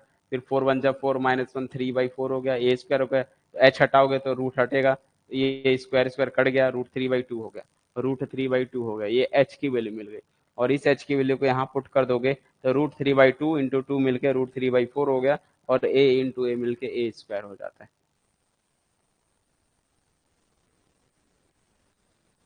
स्केलन ट्रायंगल के लिए नहीं बन पाएगा, कारण क्या है कि वो अलग अलग साइज का होता है। स्केलन ट्रायंगल के लिए आप ये नहीं कर सकते, बिल्कुल नहीं होगा। कारण क्या है मैं आपको दिखा देता हूँ। स्केलन ट्रायंगल किसको बोलते हैं, ठीक है? चाहे स्केलन हो चाहे आइसो स्केल है, तीनों के लिए अगर हम देखेंगे ना तो ये अलग अलग साइज का होगा। आप एक अलग से बनाओ एक ट्रायंगल, जैसे ये देखो, ये आपका कितना है बच्चों, 3 सेंटीमीटर है। ये कितना है, 1 मिनट, ये मान लो 3 सेंटीमीटर है, ठीक है? आपको लग रहा होगा कि हाइट है, बिल्कुल ये हाइट नहीं है, अभी समझोगे आप। ये है आपका, ठीक है? अच्छा, ये ट्रायंगल को इससे ज्वाइन कर दिया। अब ये 3 है, लग रहा है ये कुछ 5 है, ये लग रहा है कुछ ज्यादा ही होगा, तो मान लो कुछ 6 हो। तो अगर आप सोचोगे कि ये सर ये हाइट होगी क्या, तो नहीं, ये हाइट नहीं है, तो एरिया अलग अलग है। देखो इतना एरिया अलग है, ये इतना अलग है। समझ पा रहे हो? इस वजह से वो फिर मिस्टेक हो जाता है। 1/2 इंटू हाइट इंटू बेस करोगे तो फिर नहीं निकलेगा, क्योंकि ये अलग अलग वैल्यू मिलेगी, क्योंकि ये एरिया और ये एरिया अलग है। इक्विलेटरल की खास बात होती है कि यहाँ से इक्विलेटरल की यही खास बात होती है कि यहाँ से एकदम एग्जैक्टली डिवाइड होता है, हाफ एंड हाफ होता है। तो ये एग्जैक्ट हाइट होती है, ये एग्जैक्ट हाइट नहीं है। कई जगह हाइट कम होगा, कहीं ज्यादा होगा, कहीं कम है, कहीं ज्यादा है। तो इस वजह से ये एग्जैक्ट हाइट नहीं मानी जाती है। ऐसे ट्रेंगल के लिए हाइट को मानी जाती है।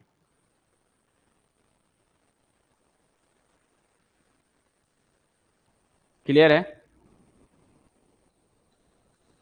तो ये थोड़ा सा डिफरेंट डिफरेंट आएगा, इस वजह से ये फॉर्मूला इसके लिए इनवैलिड हो जाता है। तो इसके लिए आपको यही फॉर्मूला यूज करना है, कौन सा, S = S तीनों साइड्स को माइनस करते चले जाओ, एस की वैल्यू यहाँ से निकाल लो तो फिर मिल जाएगा।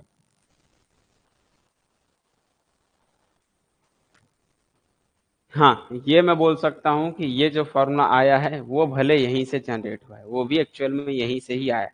आप यहाँ पर तीनों साइड्स को क्या कर सकते हो, इक्वल लगा सकते हो। मतलब हम यहाँ पर भी यूज कर सकते हैं, चाहे तो अंडर रूट में एरिया का फॉर्मूला ऐसे भी बना सकते हैं। एरिया का फॉर्मूला होगा अंडर रूट के अंदर में एस, एस फिर S-A, ये भी S-A, ये भी S-A, तीनों साइड्स तो इक्वल हो जाएंगे। और एस क्या होगा बच्चों, एस फॉर्मूला होता था A + B + C/2 होता था। तीनों बराबर, ये तो A+A+A/2 हो जाएगा, ये हो जाएगा 3A/2 हो जाएगा। ये हमको एस मिल गया। एस की वैल्यू को लाके यहाँ रखोगे ना तो फाइनली सॉल्व करोगे तो वही मिलेगा। देखो 3A/2, ठीक है? यहाँ पर 3A/2 -A, और ये चूंकि तीनों सेम है तो होल क्यूब हो जाएगा। 3 बार है ना, तो S-A होल क्यूब हो गया। यहाँ से क्या हो जाएगा, ये अंदर ये 3A/2 अपने जगह रहेगा। ये तो ये 2 होगा, 3 - 2 है, कितना हो जाएगा A, ये बनेगा बच्चों A/2 का होल क्यूब। ठीक है? ओवरऑल कितना आ गया यहाँ से अगर आप देखोगे ना तो ये 3/2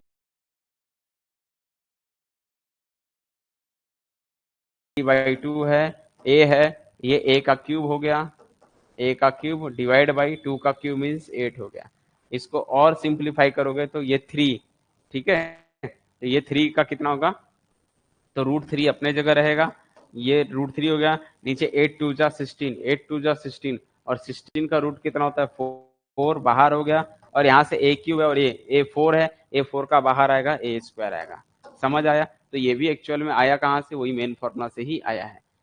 तो ये जो है इसको निकाल के हम लोग बोल सकते हैं। तो ये एरिया ऐसे भी निकाल सकते हो एस वाले मेथड से, अदरवाइज आप यहाँ पर ये याद कर सकते हो भाई, शॉर्टकट है कि √3/4 a² ऐसा भी लगा लो। तो डिपेंड करता है कि आप कौन सा एग्जाम में याद करो। मेरे हिसाब से आपको एग्जाम में ये फॉर्मूला याद करके जाना चाहिए, समय बचेगा जिससे आपको इजी तरीके से कम समय में आप जो है क्वेश्चन को अटेंड कर सकते हो। ठीक है,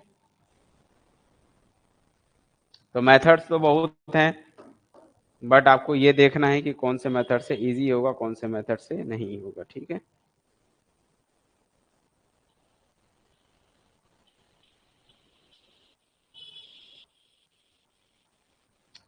उसके बाद आता है आपका एंगल के टाइप। एंगल के टाइप में क्या होता है, टाइप ऑफ एंगल। एंगल के बेसिस पे देखोगे तो जो है हम ट्रेंगल एंगल के बेसिस पे, पहला पहला acute, acute triangle. Acute triangle में क्या होता है, जिसका जो है एंगल क्या होता है 90 से कम होता है। अगर एक एक भी एंगल जिसका जो है 90 से लेस देन होता है उसको हम क्या बोलते हैं, एक्यूट एंगल बोलते हैं। दूसरा क्या होता है, इसी में राइट एंगल होता है। क्या होता है राइट एंगल, राइट एंगल क्या होता है, जैसे इसका कौन सा हो गया, ये वाला ट्रेंगल, ये जो है 90 से कम है। एक एंगल अगर 90 से कम है तो उसको एक्यूट एंगल बोलते हैं। ये बहुत कम है, 90 से बहुत कम दिख रहा है तो उसको एक्यूट बोलेंगे। ये भी 90 से कम ही है कहीं ना कहीं। तो राइट एंगल में क्या होता है, एक क्या होता है राइट एंगल में एक 90 डिग्री हो जाता है। तो यहाँ पर हम बोल सकते हैं एक एंगल 90 होगा तो उसको राइट एंगल बोलते हैं। तो राइट एंगल राइट ट्रेंगल बन जाता है, जिसका एक एंगल 90 हो राइट एंगल, और ये ट्रेंगल को हम क्या बोलेंगे, right triangle, right angle triangle. इस तरह से इसको पढ़ते हैं हम लोग। ठीक है, चौथा इसी में, थर्ड है इसी में, उसका नाम है obtuse angle, obtuse, obtuse triangle. Obtuse triangle की खास बात क्या होती है, एक एंगल ग्रेटर देन होगा 90 से। उस लाइक कैसा होगा ये, और ये जो है कम बनाया, यहाँ पर एंगल कम है कोई दिक्कत नहीं है, लेकिन इसको ज्वाइन कराएंगे तो ये 90 से ज्यादा है। जिसका एक एंगल 90 से ज्यादा हो जाए उसको बोलते हैं हम लोग ऑप्ट्यूज एंगल बोलते हैं। ठीक है, तो इस टाइप से हम आगे डिस्कस कर सकते हैं इसमें।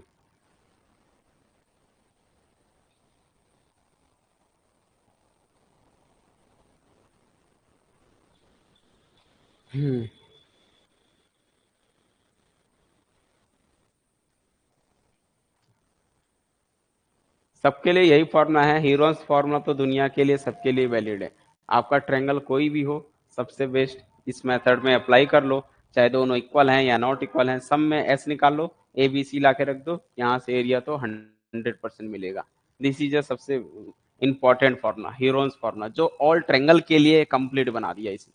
यानी एक फार्मूला जिंदाबाद, एक फार्मूला बस, इस पे अगर आप अप्लाई करोगे ट्रायंगल कुछ भी हो, एस निकाल लो, और ए एस मालूम हो गया, ए बी सी मालूम है, ला के रख दोगे तो सभी वैल्यू कैलकुलेट हो जाएगी। तो एरिया का सबसे बेस्ट फॉर्मूला अगर मैं बोलूंगा कि आप चाहते हो कि याद ना करना हो, हमको अलग अलग मेथड के लिए याद नहीं करना चाहते हो, तो फिर एक ही फॉर्मूला याद कर लो, ये दुनिया का कोई भी ट्रायंगल हो, इस फॉर्मूला में पुटअप करोगे आपको सारी वैल्यू मिल जाएगी। ठीक है,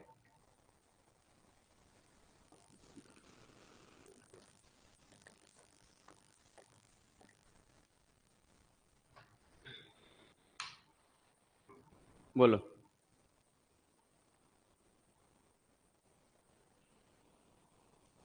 क्या बोल रहे हो।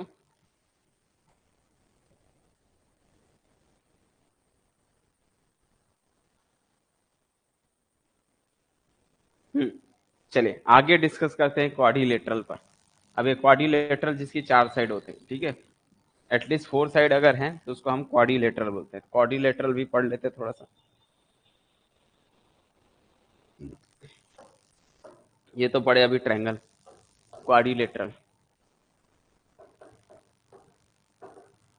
क्वाड्रिलेटरल मतलब 4 साइड, इसके चार साइड होते हैं। ठीक है, अब वो क्वाड्रिलेटर कई टाइप के हो सकते हैं, लाइक जैसे पहला अगर हम बात करेंगे जिसको पैरेललोग्राम बोलते हैं। ठीक है,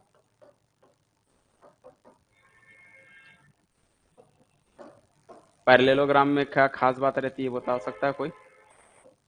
पैरेललोग्राम की खास बात यही होती है कि अपोजिट साइड्स जो होते हैं इक्वल होते हैं। ठीक है, कि अपोजिट साइड इक्वल होता है, यानी कि ये ए है तो ये भी ए रहेगा, ये बी है तो ये भी बी रहेगा।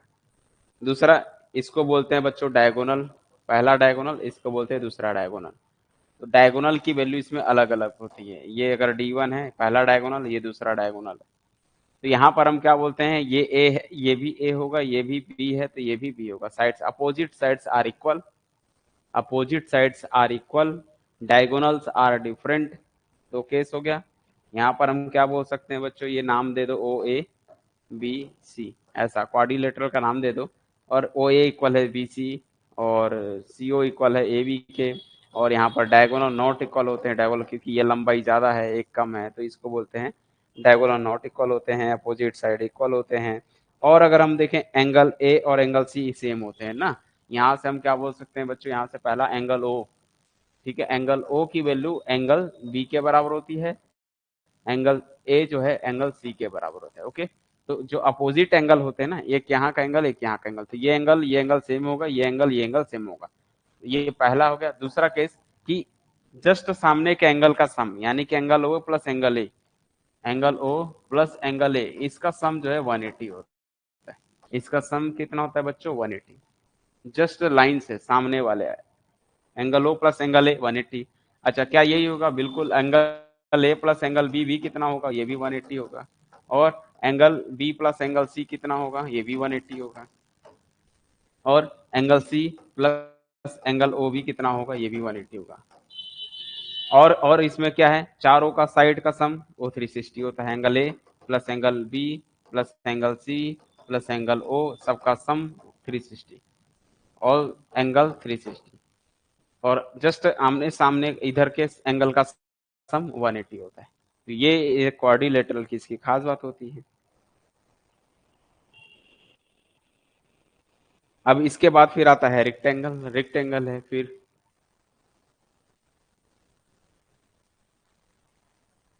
हम्म,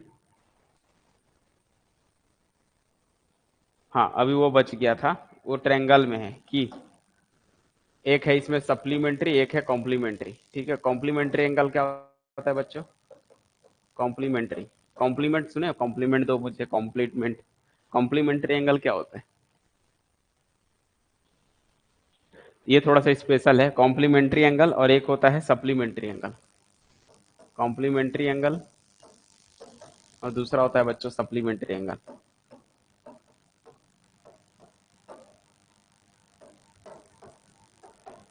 कॉम्प्लीमेंट्री मतलब जैसे आप कॉम्प्लीमेंट देते हैं ना, बोलते हैं चल आजा मुझे कॉम्प्लीमेंट दे दे।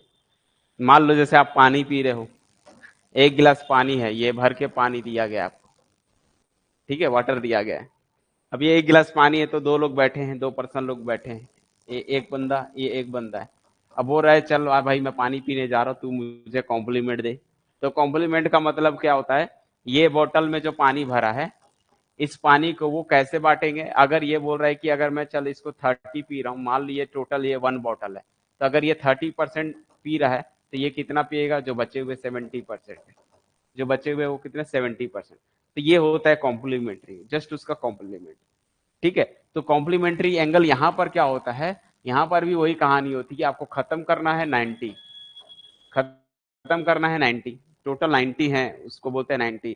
तो दोनों एंगल का सम, अल्फा और बीटा का सम 90 एंगल आना चाहिए।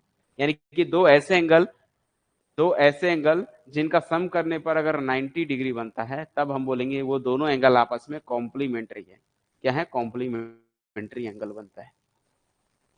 और सप्लीमेंट्री में बस 180 हो जाता है, यानी कि अल्फा और बीटा दोनों को ऐड करने पर ये 180 होता है, तो उसको सप्लीमेंट्री एंगल बोलते हैं। जस्ट उसका एकदम अपोजिट, जैसे दोनों एंगल को 180 जोड़ रहे हो, जैसे ये एक अल्फा है ये बीटा है, दोनों को जोड़ोगे तो 180।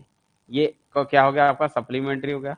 कॉम्प्लीमेंट्री एंगल मीन्स ये 90 के बीच में रहता है, ये यहीं से यहीं तक है, ये अगर अल्फा है तो ये आपका बीटा है, दोनों को ऐड करने पे 90 आना चाहिए। तो ये आपका कॉम्प्लीमेंट्री एंगल और ये आपका सप्लीमेंट्री एंगल। ठीक है, तो ये था आपका क्वाड्रिलेटरल में भी हो गया।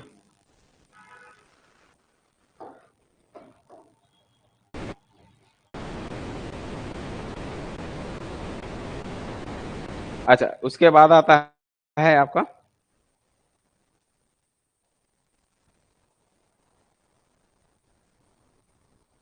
रोम्बस। अच्छा, ये रोम्बस क्या है?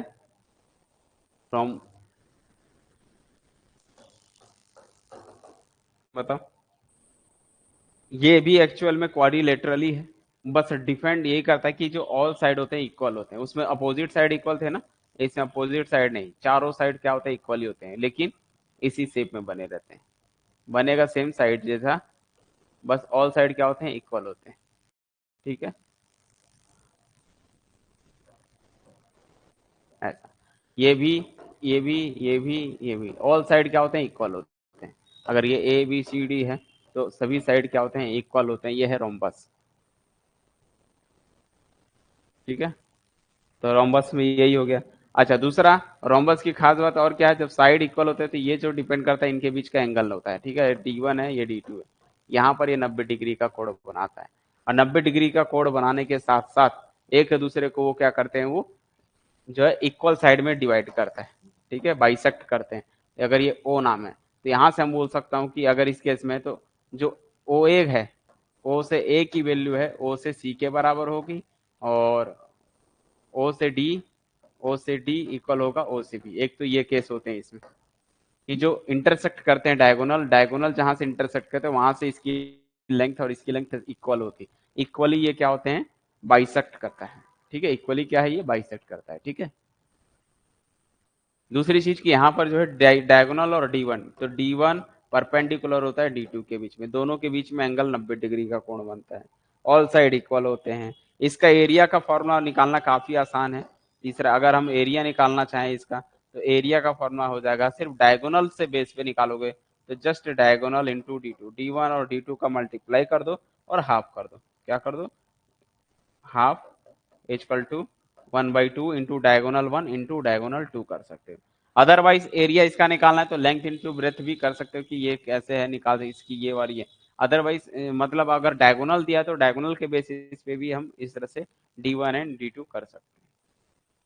ठीक है, तो अगर डायगोनल बेस से निकालना एरिया तो ये निकाल सकते हो। इसी में आता है रेक्टेंगल है, ये तो सभी लोग जानते हैं। रेक्टेंगल में क्या होता है कि इसमें भी अपोजिट साइड तो इक्वली होते हैं, लेकिन अपोजिट तो होने के साथ साथ क्या ये क्वाड्रिलेटरल क्यों नहीं है, अपोजिट साइड तो इक्वल होते हैं। बट अपोजिट साइड इक्वल होने से हम इसको, चार साइड भी है, बस अंतर क्या है इसमें, एंगल का फर्क क्या है, एंगल का। ठीक है, नहीं यहाँ पर नहीं लगेगा। थ्रोम्बस जो है पैरेललोग्राम में, ये जो है ना ये इक्वल नहीं बनते हैं। ठीक है ना, वो अलग अलग बन, क्योंकि साइड ऊपर नीचे रहते हैं ना, थोड़ा सा तो डिफरेंस हो जाता है। यहाँ पर ये बनेगा। अच्छा, इसकी खास बात क्या होती है, चारों साइड का जो एंगल बनेगा 90 90 90 में डिस्ट्रीब्यूट होता है, इसलिए ये क्या है, रेक्टेंगल है। सेम चीज स्क्वायर में भी होता है। स्क्वायर में क्या रहता है, ये भी तो ऑल साइड इक्वली होते हैं, यहाँ भी एंगल एंगल 90 होता है। ठीक है, 90 90 का ही एंगल यहाँ भी डिस्ट्रीब्यूट होता है। बस अंतर क्या है, यहाँ पर दो साइड इक्वल होते हैं, यहाँ ऑल साइड इक्वल होते हैं ऐसे। ठीक है, इसका एरिया निकालना सब लोग जानते हो, लेंथ इंटू ब्रेथ कर दिया जाता है, दिस इज एरिया। इसका भी फॉर्मूला होता है ए इंटू ए मीन्स ए स्क्वायर, या तो आप इसको ए स्क्वायर बोल दो, साइड का स्क्वायर बोल दो तो एरिया निकल जाता है। इस तरह से आप लोग पढ़ के आए होंगे छोटी छोटी चीजें, ये सारी चीजें। ट्रेपोजियम मेन है, ट्रेपोजियम में अक्सर पूछा था, अभी लास्ट 2021 में देखोगे तो ट्रेपोजियम पूछा गया था। ठीक है, ट्रेपोजियम कैसा रहता है, इस तरह से चीजें ट्रेपोजियम रहती है। जैसे हीरे का टुकड़ा कुछ अलग टाइप का रहता है तो इसको ट्रेपोजियम बोलते हैं। तो ऊपर के साइड इसमें क्या रहता है, ऑल साइड जो है ये पैरेलल होते हैं, दो साइड पैरेलल होता है। ये दोनों साइड कैसे होते हैं, पैरेलल होते हैं। और ये लेंथ और ये लेंथ आपस में इक्वल बनते हैं ऐसा। इसके भी ये डायगोनल है, ये डायगोनल है। यहाँ पर डायगोनल 1 और डायगोनल 2 यहाँ पर भी रहेंगे। ठीक है, इसमें हम बोल सकते हैं कि दो साइड क्या होते हैं, टू साइड जो होता है पैरेलल होते हैं। ठीक है, टू साइड जो होते हैं पैरेलल होते हैं। और यहाँ पर साथ में एक चीज और बोल सकते हैं कि अपोजिट एंगल, ये ए है मान लो, ए बी सी डी, तो हम बोल सकते हैं angle A plus angle C, इसका सम 180 होता है। ठीक है, और angle B plus angle D, इसका सम भी कितना होता है, 180 होता है।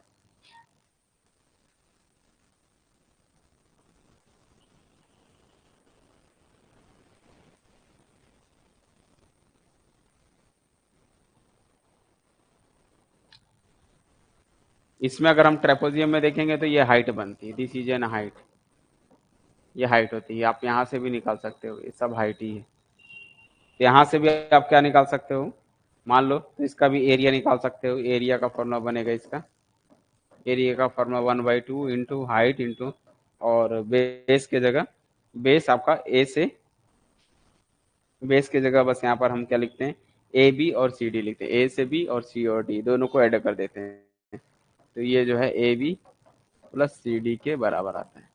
तो ये एरिया निकलता है ट्रेपोजियम के लिए, ट्रेपोजियम के लिए ये एरिया है। बाकी आप sum of parallel side, very good. तो सम ऑफ पैरेलल साइड को सम कर दो, हाइट लिख दो, और ये जो है आपके 1/2, तो ये टोटल एरिया मिल जाता है इसका।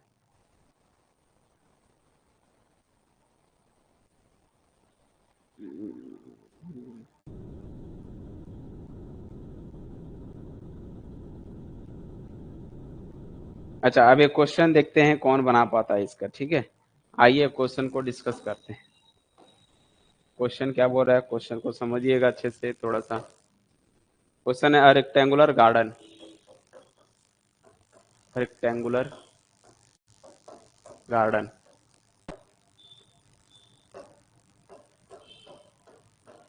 ठीक है, of dimension, of dimension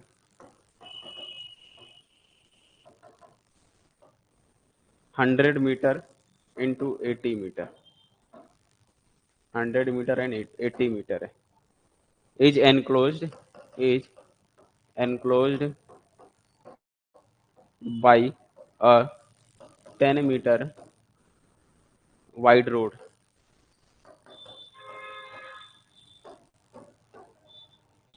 Find the area of covered by the road. Find the area covered by the road.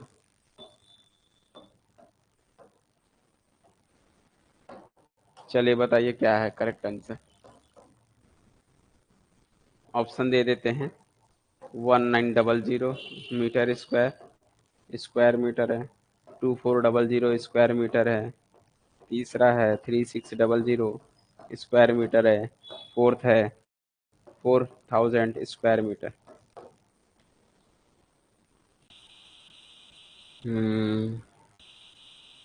Option D, okay. चलिए तो समझते हैं, मैक्सिमम बच्चे तो सही बनाए हैं, ठीक है।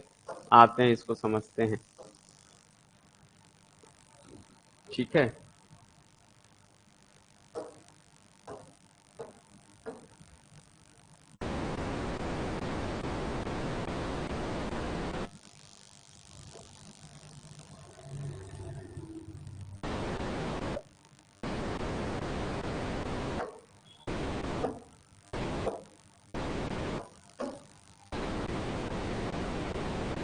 चलिए ये समझ में आ रहा है। ये ग्रीन वाला क्या है बच्चों, गार्डन है।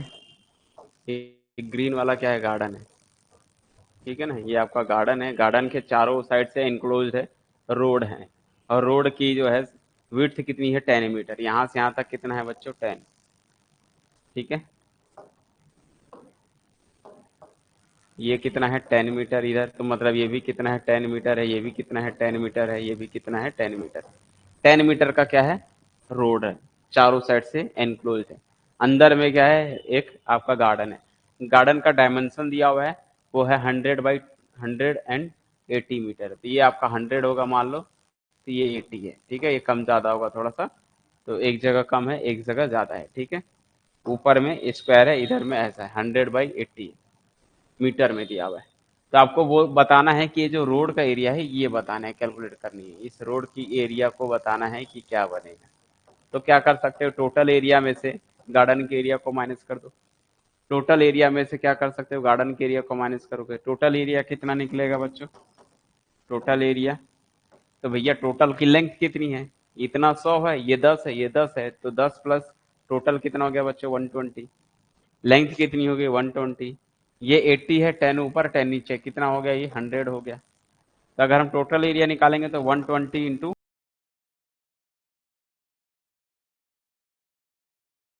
100, ये इसका डायमेंशन से एरिया निकल गया। अच्छा, गार्डन का एरिया कितना हो गया, गार्डन का एरिया निकालेंगे तो वो है 100 इंटू 80 हो गया। तो टोटल एरिया में से गार्डन के एरिया को माइनस करोगे, वो है रोड का एरिया। तो रोड का एरिया कितना हो जाएगा, तो यहाँ से ये वाला माइनस करने ये वाला, तो इसमें जो है 120 इंटू 100 माइनस कर दो 100 इंटू 80। अच्छा कॉमन क्या बच्चे दोनों में, दोनों में 100 कॉमन है, तो क्या बचेगा 120 माइनस 80। तो 120 में से ये है आपका 100 इंटू 120 में से 80 गया 40, 40 गुना 100 मतलब होता है बच्चों 4000 metre square, 4000 metre square. Clear है। तो इस तरह से हम एरिया कैलकुलेट कर सकते हैं, जो कि काफी आसान होता है और अक्सर क्वेश्चन इस टाइप से दिया रहता है।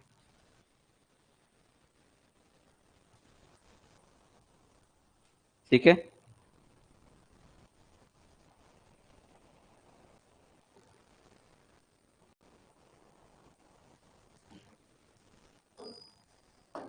चलिए ये क्वेश्चन को ट्राई कीजिए।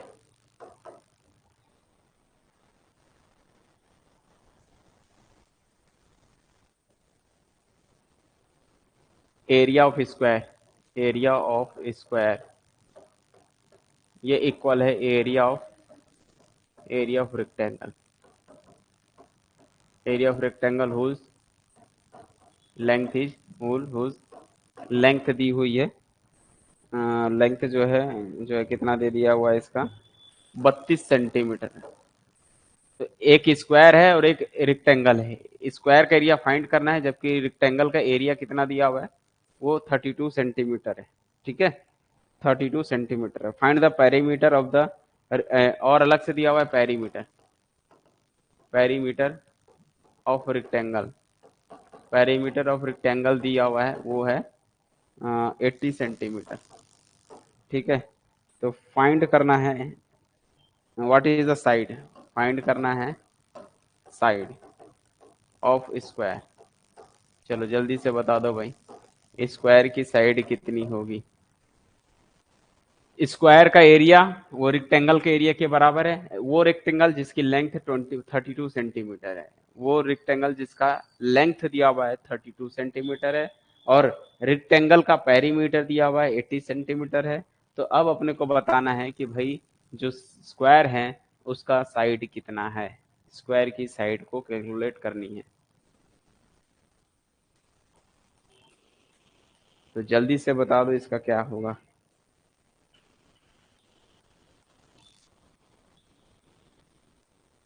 ओके, तो मैक्सिमम बच्चे 8 बता रहे हैं। ठीक है, ओके, देखते हैं कौन बच्चा सही है कौन बच्चा रॉन्ग है। ये क्या है बच्चों, स्क्वायर है, दिख रहा है सबको स्क्वायर। ओके, ये क्या है, रेक्टेंगल। ठीक है, एक स्क्वायर है एक रेक्टेंगल। स्क्वायर की ऑल साइड इक्वल होती है बच्चों। ठीक है, ऑल साइड क्या होती है, इक्वल होती है। रेक्टेंगल की लेंथ दी हुई 32, ये नहीं मालूम है कितना है, तो लेंथ 32 है, ब्रेथ नहीं मालूम है। पेरीमीटर दिया हुआ है। अब आते हैं इसका सॉल्यूशन पे।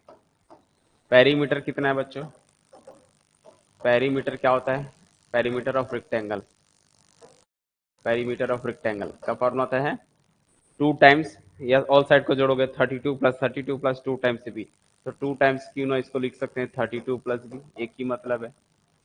2 टाइम्स लिख सकते हैं इसको, 32 प्लस बी लिख सकते हैं। ठीक है, तो ये हो जाएगा कितना ये है रेक्टेंगल का क्या है, पेरीमीटर है। तो ये कितना हो गया, 32 दूनी 32 इंटू 264 प्लस 2 भी हो गया। ओके, एक तो ये मिल गया। और क्या कर सकते हैं, लेंथ दी हुई है, लेंथ मिल गई है, और पेरीमीटर दिया हुआ है, तो क्या कर सकते हैं हम लोग ये बताओ। और अलग से दिया हुआ है एरिया ऑफ स्क्वायर, स्क्वायर का एरिया निकाल लो। तो एरिया ऑफ स्क्वायर का मतलब क्या होता है, एक्स स्क्वायर है ना। एरिया ऑफ स्क्वायर इक्वल होता है, वो बोलता है रेक्टेंगल के एरिया के बराबर है, तो रेक्टेंगल का एरिया, कोई दिक्कत नहीं है। स्क्वायर का एरिया क्या होता है, लेंथ इंटू लेंथ, यानी कि एक्स स्क्वायर हो गया। रेक्टेंगल का एरिया क्या होता है, रेक्टेंगल का एरिया होता है length into breath, length into breadth होती है। तो यहाँ पर अपने को ब्रेथ तो नहीं मालूम है, लेकिन यहाँ से पेरीमीटर मालूम था ना, पेरीमीटर दी हुई है 80 है, तो यहाँ पर अपन इससे कैलकुलेट कर लेंगे 80, पेरीमीटर दी हुई है 80, तो 64 माइनस कर दोगे तो 2b, यहाँ से हमको b की वैल्यू मिलेगी 80 माइनस 64 करते हो तो ये बन गया 6, 10 में 4 गया 6 और बचा 8, 7 में 6 गया 1, 16, 16/2 मतलब 8 ब्रेथ मिल चुका है बच्चों 8। ठीक है, चौड़ाई कितनी मिल चुकी है 8 मिल चुकी है और b मिल गया 8, लगा दो फॉर्मूला, l है 32 इंटू ये है 8। उसके बाद 32 को लिख सकते हैं अपन क्या 16 इंटू 2, इसको 8 लिख सकते, 8 इंटू 2 16, 16 इंटू 16 देखो 16 का स्क्वायर ये है एक्स स्क्वायर, तो एक्स बराबर आ गया 16, एक्स इक्वल टू आ चुका 16। और आधे से ज्यादा बच्चे बोल रहे थे कि 8 होगा। ऑप्शन देखो वही चीज मैंने कहा, ऑप्शन नहीं दिया था तो आप 8 मार रहे थे जबकि दिया है 16। 256 नहीं होगा भाई, एरिया वो आप एरिया बता रहे हो, 256 क्या होगा 16 into 16, this is an area. But हमें एरिया कैलकुलेट नहीं करना था, हमको साइड बताना है, साइड की find side of square, square की साइड बतानी है, तो साइड मीन 16 सेंटीमीटर, 16 सेंटीमीटर। तो हड़बड़ी में से गड़बड़ी मत करो, 8 अगर ला रहे हो तो कहीं ना कहीं मिस्टेक कर रहे हो आप, है ना, तो वो चीजें को ध्यान दो और उस चीज को गलती नहीं होनी चाहिए। समझ आई बात?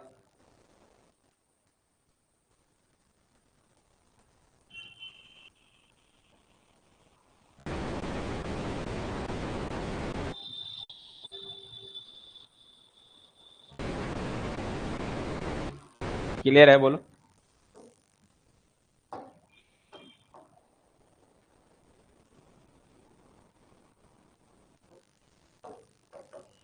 Side, sides of triangle, sides of triangle का जो है वो रेशियो के फॉर्म में दिया हुआ है, किस फॉर्म में दिया हुआ है 6:4:3 के फॉर्म में। ठीक है, और अगर हम बात करें तो जो है पेरीमीटर दिया हुआ है, perimeter, perimeter of triangle, perimeter of triangle दी हुई है 78 सेंटीमीटर। आपको फाइंड करनी है, फाइंड करना है, फाइंड करना है length of, length of smaller side. चलो जल्दी से ट्राई करो, जो जो चीज दी हुई है उसका अप्लाई करो।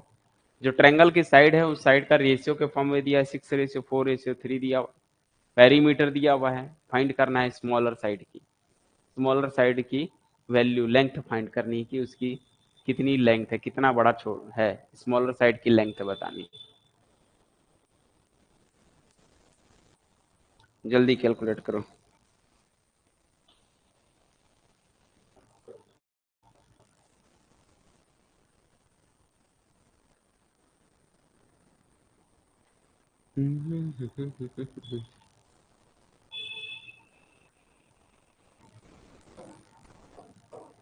ओके, तो यहाँ पर जो है बच्चे लोग इसका सॉल्यूशन बता रहे हो। ठीक है, तो ये 6:4:3 का मतलब क्या होता है, रेशियो कब यूज करते हैं ना, जब रेशियो दिया मतलब स्मॉलर साइड की वैल्यू दी, स्मॉलर मतलब मिनिमम ये है, तो अगर एक साइड की लेंथ अगर 6 सेंटीमीटर है, अगर मान लो ये 6 सेंटीमीटर है तो फिर अगला 4 सेंटीमीटर है और अगला 3 सेंटीमीटर के रेशियो के फॉर्म में है। अगर ये 6 है, ये 4 है, ये 3 है, हो सकता है इसका डबल भी कर सकते हो, डबल कर रहे हैं मतलब अगर ये 12 हो गया, अगर ये कितना हो जाए 12 हो जाए तो ये कितना हो जाएगा 8 हो जाएगा और ये कितना हो जाएगा 6 हो जाएगा। इस रेशियो में बने रहते हैं, इसका मीनिंग ये है, रेशियो देने का मतलब ये है कि ये 6 है, ये 4 है, ये 3 है।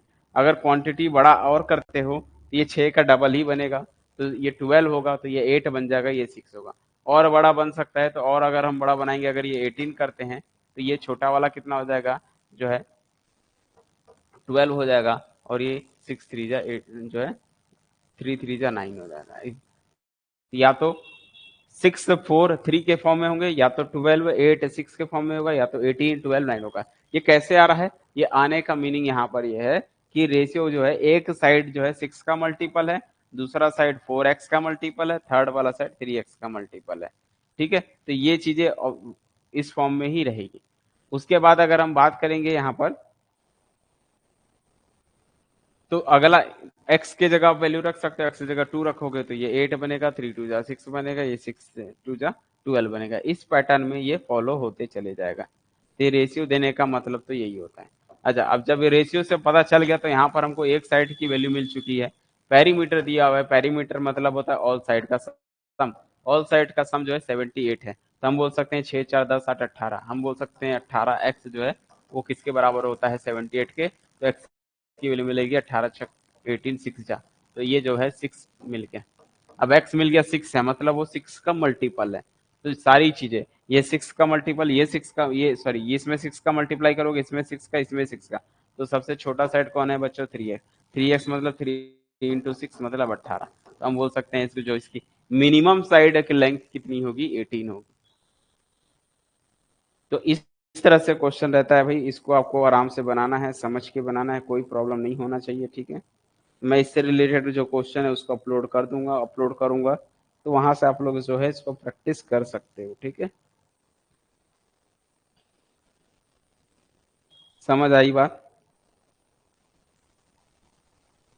कुछ आते हैं 3D शेप पर, कुछ डिस्कस करते हैं 3D शेप वाले कैसे रहते हैं। 3D शेप में सबसे मेन है आपका कौन सा?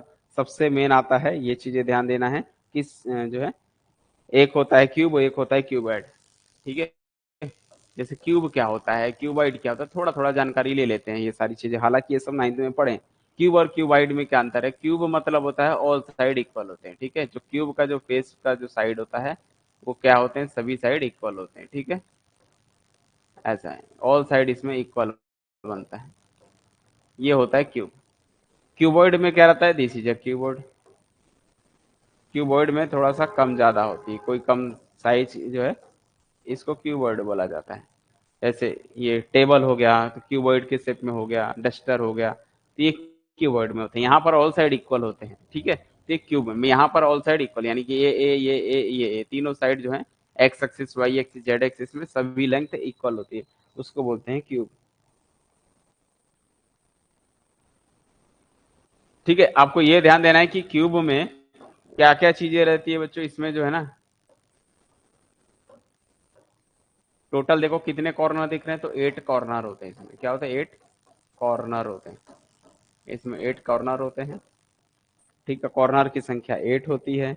एजेस कितने होते हैं, साइड कितने होते हैं? देखो यहाँ पर एजेस जिसको बोलते हैं, ठीक है, एजेस कितनी होती है, या साइड बोल सकते हो।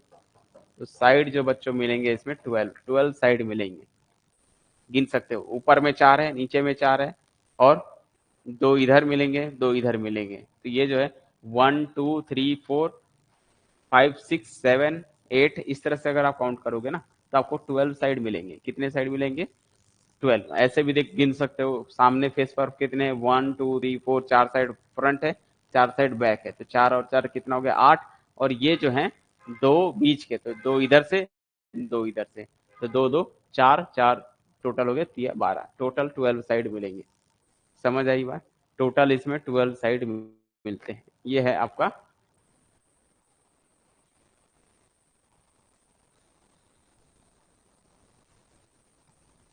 किस में बोल रहे हो? a+b+c/3 होगा बोल रहे हो? भाई मैं हाफ पेरीमीटर थोड़ी निकाल रहा हूँ। पेरीमीटर का फॉर्मूला क्या होता है? पेरीमीटर का फॉर्मूला होता है a+b+c, और आप बता रहे हो सेमी पेरीमीटर का फॉर्मूला a+b+c/2। हमको सेमी पेरीमीटर थोड़ी निकालना है, हमको पेरीमीटर निकालना है, और पेरीमीटर का फॉर्मूला होता है, आप जो निकाल रहे हो वो s निकाल रहे हो, हम s थोड़ी निकाल रहे हैं, हम पेरीमीटर निकाल रहे हैं। पेरीमीटर गिवन है ना, 78 है। समझ आई बात? यस या नो, जल्दी बोलो।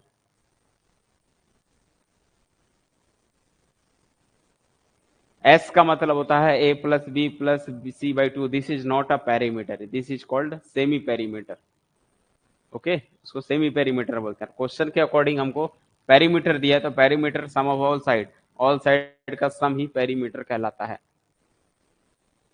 हम्म।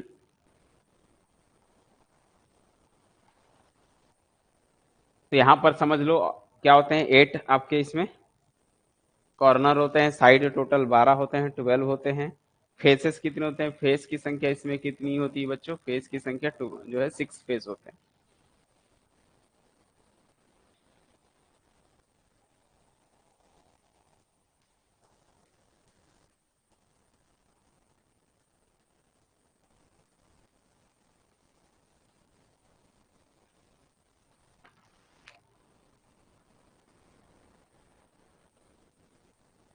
अच्छा, एक चीज, ये एक एग्जाम में पूछा गया था, एक किसी एग्जाम में पूछा गया है क्वेश्चन, वो एप्टीट्यूड में दे दिया था। वो ये क्या लिखा है कि कभी भी ऐसा दिया हुआ है कि आपको फेसेस अलग दे दिया, कॉर्नर अलग दे दिया जाए, एजेस अलग दे दिया जाए, तो इनमें रिलेशन क्या है, इनके बीच में रिलेशन है, ये सिंपल बड़ा सा रिलेशन है। ये रिलेशन याद रख लेना आप लोग। कौन सा रिलेशन है कि ये जो एजेस होते हैं ना, ठीक है, एज बोलो या साइड बोलो, एजेस का जो डबल होता है, एजेस का डबल वो इक्वल होता है किसके, फेसेस प्लस कॉर्नर। ठीक है, तो कॉर्नर प्लस फेस के बराबर होता है। तो कभी कभी हम लोग कॉर्नर को वर्टिसेस भी बोलते हैं। कॉर्नर को क्या बोलते हैं बच्चों, वर्टिसेस। तो वर्टिसेस प्लस फेसेस इक्वल होता है 2 टाइम्स ऑफ साइड। ये एक बहुत बड़ा रिलेशन है और ये क्वेश्चन अक्सर पूछता है यहाँ पर। आप करके देख लो, 8 और 6 कितना होता है, 14, और जो है 8 और 6 14 होता है, और 12 + 2 14 होता है, 12 एज + 2, सॉरी 2 टाइम्स कर दिया हूँ, एज + 2, एज + 2, एज + 2 इक्वल होता है कॉर्नर प्लस फेसेस। शॉर्टकट में लिखेंगे तो इसको ऐसे लिख सकते हो, ये इसको वर्टिसेस बोलते हैं इसको। तो ये हो गया वर्टिसेस को V प्लस फेसेस को F इक्वल होता है एजेस को E + 2, एजेस को E + 2, ये फॉर्मूला होता है। Vertices plus faces equal to edges + 2। और उस एग्जाम में ये पूछा था कि किसी आपका जो है कोई डायग्राम है जिसमें फेसेस 20 हैं और वर्टिसेस इस तरह से दी हुई है, एजेस दी हुई है, या एजेस दिया हुआ है, बोले वर्टिसेस फाइंड करो कितने होंगे, तो इसमें से इनमें से कोई एक नहीं दिया होगा, अननोन होगा, तो वहां से आपको कैलकुलेट करना पड़ेगा। ठीक है, ये रिलेशन याद रहेगा सभी लोगों को कि vertices means corner, corner plus corner कितने 8 प्लस फेसेस कितने 6, ऐड करो 8 और 6 14 होता है, और साइड में 2 ऐड कर दो, तो साइड मीन्स एजेस, एजेस + 2, ये हमेशा आपस में इक्वल होते हैं। ठीक है, ये चीजें याद रख लेनी है आप लोग को।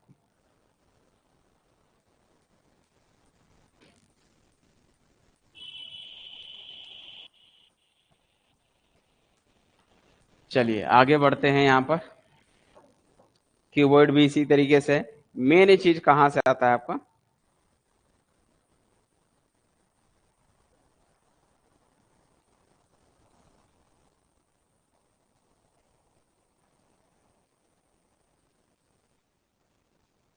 Area of one side. इसमें जो है हम लोग एरिया नहीं देखें, ठीक है, इसमें एक को देखते हैं, ये तो क्यूब है, ये क्यूबॉइड हो गया। अभी अपन इसी को ही समझते हैं। तो ये बताओ, इसमें एक साइड का एरिया निकालना हो, ये this is an area, one wall, एक वॉल का, एक दीवार की एरिया। तो area of one side, area of one side, किसी एक साइड का एरिया कितना होता है, area of one side, one जो है एरिया ऑफ क्या बोल सकते हो इसको, वन फेस बोल सकते हो,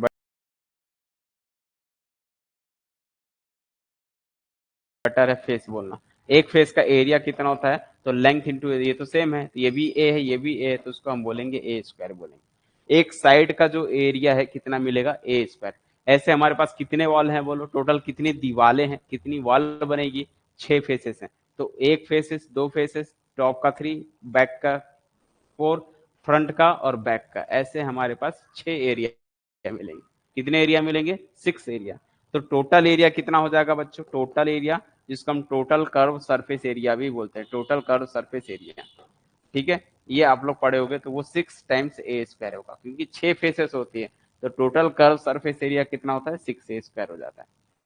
अच्छा, सिर्फ सरफेस एरिया कितना होगा, तो हम कभी कभी एग्जाम में किस टाइप से क्वेश्चन आते हैं, जिसको हम लोग लेटरल सरफेस बोलते हैं। ठीक है, क्या बोलते हैं, lateral, lateral surface area, lateral surface, lateral surface area का फॉर्मूला बनता है, वो सिर्फ 4 टाइम्स से लिया जाता है, 4 टाइम्स एज के। अभी क्यों किया जाता है, एक्चुअल में लेटरल सरफेस का मतलब होता है ना, जैसे आपके रूम है, तो रूम का ये 4 साइड को लेटरल, जैसे कोई बॉक्स है, तो बॉक्स के चारों साइड को लेटरल कहा जाता है, और टॉप और बॉटम को मिला दोगे तो वो टोटल सरफेस एरिया जाता है। ठीक है, तो कभी कभी एग्जाम में ये आता है कि भाई ये इसका इसका जो है लेटरल सरफेस एरिया जो है वो गिवन है, बोलेगा इसके लकड़ी का, वुडन का कोई चीज बना हुआ है, इसको आपको कलर करना है पेंट से, और पेंट से कलर करना है, ठीक है, और सबकी लेंथ दी हुई है। फिर आपसे पूछेगा भाई ये बताओ इसको पेंट करने में कितना कॉस्ट आएगा, जबकि कुछ स्क्वायर मीटर का कॉस्ट दिया होगा कि 10 रुपीज मान लो पर स्क्वायर मीटर है, तो टोटल इसको पेंट करने में कितना कॉस्ट पड़ेगा। तो ये जो ओपन साइड होता है टॉप का और बॉटम का, उसको नहीं लेते, उसको अगर ले लिए तो वो टोटल कर्व सरफेस एरिया हो जाएगा, उसको छोड़ दोगे तो लेटरल सरफेस एरिया हो जाएगा। ठीक है, तो सिर्फ चारों साइड को काउंटिंग करोगे, जैसे ये साइड देखिए, ये एक साइड है, एक ये साइड होगा, वैसे फ्रंट का और बैक का, तो ये चार साइड टोटल होते हैं। तो इस तरह से हम इसका लेटरल निकाल सकते हैं, कर्व सरफेस एरिया निकाल सकते हैं, टोटल सरफेस एरिया निकाल सकते हैं। तो इस तरह से आप इसको कैलकुलेट कर सकते हो। ठीक है,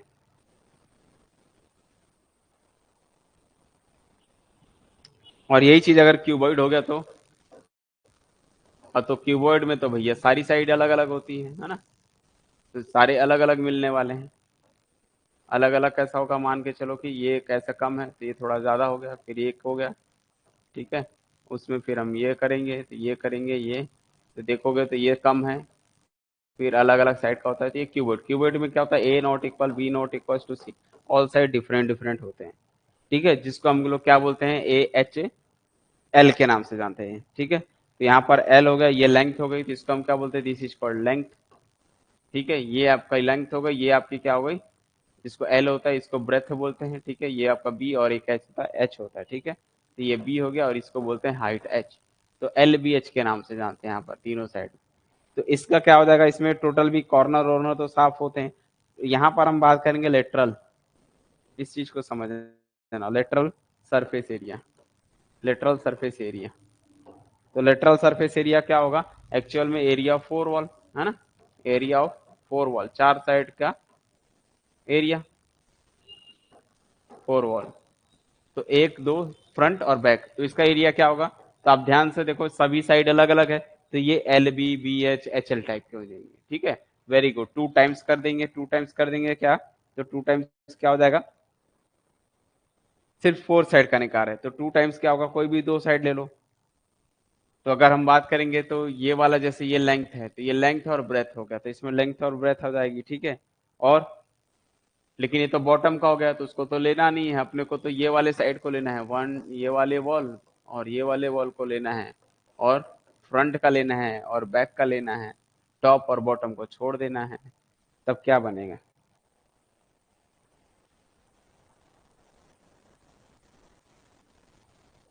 वो टोटल सरफेस एरिया है जो आप बता रहे हो ना, टू टाइम्स वो टोटल। ठीक है, तो यहाँ पर हम क्या कर सकते हैं, कोई दो को छोड़ देना है, या तो ऐसा बोल सकते हैं टोटल सरफेस एरिया में दो ठोका छोड़ दो, निकाल दो। तो ये जो है इस तरह से एक्चुअल में निकलेगा, इसमें जो है ना टू टाइम्स किया जाता है, शॉर्टकट में देखोगे तो हाइट समय इधर का और इधर में हाइट है, तो टू टाइम्स हाइट हो जाएगी कॉमन। एक्चुअल में ये यहाँ से आ रहा है, कैसे टू टाइम्स लिखेंगे, और टू टाइम्स लिखने के बाद एक होगा एच एल। ठीक है, हाइट और एल, क्योंकि ये हाइट है और ये आपकी क्या है, एल है, तो हाइट भी यूज होगा और एल भी यूज होगा, तो हाइट और एल बैक साइड के लिए। ठीक है, और इधर के लिए लिखा रहा है, इधर के लिए, इधर के लिए, तो टू टाइम हाइट एल और एक तो बी, और एक बी और क्या बनेगा, एच बनेगा। ठीक है, एल और एच में और बी और एच में होगा, एल और बी में कोई डिफरेंस है, क्योंकि एल और बी बेस का है, तो और टॉप का होगा, तो क्योंकि ये अगर एल है तो ये आपका क्या बनेगा, बेस है, तो एल और बी का कॉम्बिनेशन नहीं बनेगा। टॉप और बॉटम को हम लोग लेंथ और ब्रेथ बोल रहे हैं, तो उसको नहीं लिखेंगे, तो सिर्फ ये आ जाएगा। यहाँ से एच कॉमन लेते हो तो टू टाइम्स एच कॉमन लेते हो तो एल प्लस जो है क्या आ जाएगा, एल प्लस बी आ जाएगा, एल प्लस बी। तो इसमें तीनों इंक्लूड है, देखोगे two H L plus B, तो two H L plus B बोल सकते हो, लेटरल सरफेस है। और यदि हम टोटल सरफेस एरिया निकालेंगे तो टोटल सरफेस एरिया में क्या हो जाएगा, टू टाइम्स, और बाहर में क्या होगा, एच एल प्लस लाइन से। ठीक है, L L B plus B H plus H L, ऐसे लिख सकते हो। ठीक है ना, टोटल सरफेस एरिया में सभी को लिख दोगे।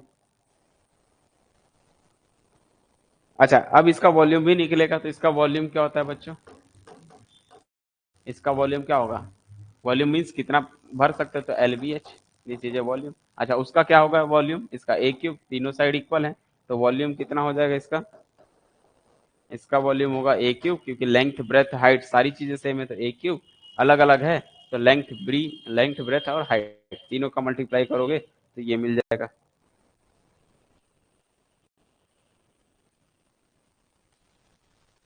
इसी में फिर क्या बनता है आपका सिलेंडर बनता है। तो सिलेंडर पे थोड़ा सा वर्क पे ध्यान देना, क्योंकि सिलेंडर से रिलेटेड ना क्वेश्चन अक्सर पूछे जाते हैं।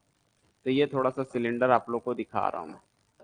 ठीक है, ये सिलेंडर है। अच्छा, सिलेंडर को अगर मैं ऐसे 20 से कट करूंगा, ध्यान समझना, सिलेंडर को अगर हम 20 से कट करेंगे, ऐसा कैंची से इसको काट दिया, तो क्या शेप दिखेगा बोलो, कैसा शेप बनेगा, सोच के देखो। सिलेंडर है, सिलेंडर मीन्स गोल राउंड के फॉर्म में है, ठीक है ना। सिलेंडर कैसा ऐसा राउंड के फॉर्म में होगा, उसको हम 20 ऐसे कट करते हैं, तो ये कट किया तो ऐसा फैलेगा, तो ये एक्चुअल में रिक्टेंगल बन जाएगा। समझ पा रहे हो, ये क्या बन जाएगा, रिक्टेंगल का, क्योंकि इसी को ही तो मोड़ के बनाया गया है। तो सिलेंडर इसी को ही मोड़ के बनाया गया है। अच्छा, अगर मैं आपसे पूछूं ये क्या दिख रहा है, सर्कल के फॉर्म में दिख रहा है, तो सर्कल का पेरीमीटर कितना होता है, यानी कि सर्कल की वो जो वैल्यू होती है क्या होती है, 2 पाई आर होती है ना। जिसको हम क्या बोलते हैं, सर्कल का सरकमफ्रेंस बोलते हैं। तो ये 2 पाई आर कौन है, अरे यही तो है लेंथ ऑफ, है ना, लेंथ ऑफ सर्कल का जो लेंथ बन रहा है टॉप का, वही तो 2 पाई आर है। इसको क्या बोलते हैं बच्चों, इसको तो हाइट बोलते हैं। अच्छा, ये हाइट है, तो हाइट हो गई। ये कितना हो गया, अगर मैं यहाँ से यहाँ तक बोलूंगा बच्चों 2 पाई आर होगा। समझ पाए कि नहीं समझ पाए। तो अगर हम किसी जो है सिलेंडर को अगर हम 20 से कट करते हैं, उसको निकालेंगे, तो वो एक रेक्टेंगल के शेप में एक जो है क्या मिलेगा, फ्लैट जो है पैनल या चादर के फॉर्म में मिल सकता है। ठीक है, मिलेगा। और यही मिलेगा क्योंकि सिलेंडर इसी फॉर्म में ही होते हैं। अब ये इससे पता चल गया, तो इसका एरिया निकाल सकते हैं, यानी कि दिस एरिया को हम क्या बोलेंगे, इसी को लेटरल सरफेस बोलते हैं। इसी को क्या बोलते हैं, लेटरल सरफेस। तो लेटरल सरफेस एरिया कितना होगा, या कर्व सरफेस एरिया बोलते हैं इसको, कई लोग इसको कर्व सरफेस एरिया भी बोलते हैं। तो कर्व सरफेस एरिया कितना है एक्चुअल में, इसका एरिया निकालो। रेक्टेंगल का एरिया कितना होता है, लेंथ इंटू ब्रेथ होती है, तो 2 pi R H, 2 pi R H, this is a curve surface area. Length into breadth होती है, इस वजह से 2 पाई आर एच हो जाएगी। ओके, टोटल कर्व सरफेस कितना होगा, total curve surface area. Total curve में क्या होता है कि ऊपर के दोनों को ऐड करेंगे, ये तो रहेगा ही रहेगा, टॉप और बॉटम भी ऐड हो जाएंगे, तो 2 पाई आर एच तो रहेगा ही रहेगा, ये कर्व सरफेस एरिया है, प्लस सर्कल का एरिया। और सर्कल का एरिया कितना होता है बच्चों, pi R square. Pi R square, लेकिन लेकिन लेकिन ये 2 बार होगा। 2 बार क्यों होगा, क्योंकि एक टॉप का और एक बॉटम का। तो 2 into pi R square. Overall अगर हम यहाँ से कॉमन ले तो क्या मिलेगा, देखो 2 है और पाई है और आर है, कॉमन है, तो यहाँ से एक एच बचा है, यहाँ पर एक्स्ट्रा आर था, तो एच प्लस आर हो जाएगा। तो 2 पाई जो है आर कॉमन लेंगे, तो एच प्लस आर या आर प्लस एच भी बोल सकते हो। ठीक है, समझ में आई बात यहाँ तक की चीजें कि नहीं आई। उसके बाद ये टोटल कर्व सरफेस हो गया, होगा वॉल्यूम निकाल लेते हैं। सिलेंडर का वॉल्यूम अक्सर पूछता है, और वॉल्यूम क्या होता है, वॉल्यूम जो है इसमें कितना जो है, इसको कोई चीज से फिलअप कर सकते हैं। तो वॉल्यूम ऑफ सिलेंडर आपको याद रखना है, वॉल्यूम ऑफ सिलेंडर होता है pi R square H, pi R square H.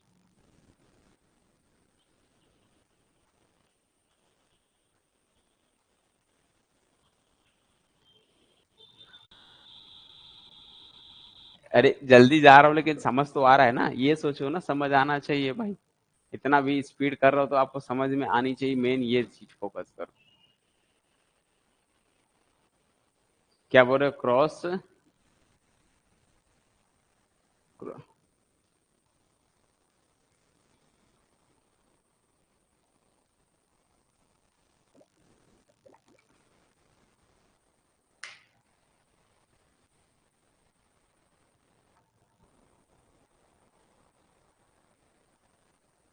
Cord को क्या लिखे हो एक्चुअल में दिख नहीं रहा है मेरे को थोड़ा सा। कॉर्ड को रोटेशन करने पर,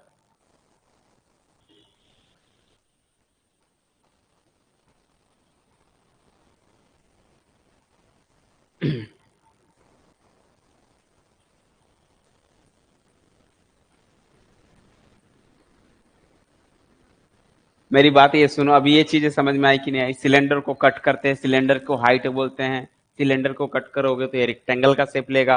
और ये जो है क्या है, सर्कल बन रहा है ऊपर में, टॉप में सर्कल बन रही है, तो सर्कल का क्या बनता है, सर्कल की हम लेंथ को हम क्या बोलते हैं, क्या बोलते हैं, सरकमफेरेंस बोलते हैं। तो सरकमफेरेंस सर्कल का या लेंथ ऑफ दिस रेक्टेंगल, दोनों तो इक्वल ही होगा ना, इसी को ही तो ऐसे घुमा के जोड़ दिया गया है। तो ये कितनी होती है, 2 पाई आर, तो ये भी 2 पाई आर है, ये एच है। तो इसका एरिया कितना हो गया, यानी कि कर्व सरफेस एरिया का फॉर्म हो गया लेंथ इंटू ब्रेथ, यानी कि 2 पाई आर एच हो गया। और टोटल कर्व सरफेस में सर्कल के एरिया टॉप का ऐड कर दोगे, दोनों सर्कल का एरिया है वो 2 टाइम्स कर देते हैं पाई आर स्क्वायर। ठीक है, नेक्स्ट क्या है, वॉल्यूम बस निकालते हैं। वॉल्यूम में याद रखना है पाई, इसको पाई आर स्क्वायर एच करना है, बस यही चीज तो करनी है। ठीक है, ठीक है, बस कोई दिक्कत नहीं है, 5 मिनट में फिनिश करेंगे अभी इसको। अभी बस फॉर्मुला फॉर्मुला सीख रहे हैं और कुछ नहीं है। 2 फॉर्मुला और बच गया ना, 2 और कर लो, खत्म कर लो इसको। ठीक है, एक वॉल्यूम और एक स्पेयर। तो कोन कैसा होता है बच्चों, कोन में ऐसा रहता है, दिस इज कॉल्ड कोन। कोन में ये हाइट होती है, ये आपका क्या होता है, लेटरल होता है ना, और ये आपका हाइट होती है, रेडियस होती है। तो कोन में ज्यादा कुछ खास तो है नहीं, इतना याद रख लो। Curve surface area, curve surface area का फॉर्म होता है पाई आर एल। आप डायरेक्ट डायरेक्ट याद कर सकते हो तो कर लो। टोटल सरफेस एरिया कितना होता है, पाई आर एल तो रहेगा ही रहेगा, प्लस एक्स्ट्रा एक ही सर्कल है इसमें, तो एक ही सर्कल का एरिया, सर्कल का एरिया कितना होता है, पाई आर स्क्वायर होता है। कर्व सरफेस मतलब इसको आप लोग को क्या करना है, घुमा के जो लपेटे हो इसका वैल्यू कितनी होती है, तो पाई आर एल होती है। ठीक है, और टोटल सरफेस में ये सर्कल का एरिया ऐड हो जाएगा। और वॉल्यूम एटू निकाल लो। वॉल्यूम में क्या होता है, बस इसका 1/3 होता है, 1/3 into pi R square H. Pi R square H ये होता है किसके लिए, कोन के लिए होता है। और यही चीज आपका किसके लिए, स्पेयर के लिए। स्पेयर में क्या रहता है, बस ऐसा स्पेयर रहता है। तो स्पेयर में क्या खास बात है इसकी, स्पेयर के अगर हम बात करेंगे तो इसका कर्व सरफेस कितना होता है, कर्व सरफेस एरिया जो होता है इसका 4 टाइम होता है। ठीक है, 4 time of pi R square. और total curve, total surface area कितना होता है, तो टोटल सरफेस एरिया में 4 पाई, टोटल सरफेस एरिया, हाँ ये हो गया, इसका भी टोटल सरफेस एरिया ही होता है, इसमें कर्व सरफेस तो नहीं मिलेगा। टोटल सरफेस एरिया बोलो इसको, टोटल सरफेस एरिया कितना होगा, 4 पाई आर स्क्वायर। ठीक है, और वॉल्यूम कितना आएगा, इसका वॉल्यूम होता है 4/3 पाई आर इसकी, 4/3 पाई आर की।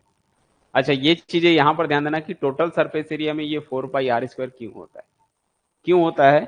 एक आपको क्या लेना है, सर्कल लेना है, ध्यान समझना इस चीज को। ये आपको क्या लेना है, बॉल लेना है। तो जो बॉल है, ठीक है, ये आपका कोई स्पेयर है, ये आपका कोई स्पेयर है, देखो ये दिखाई दे रहा है स्पेयर।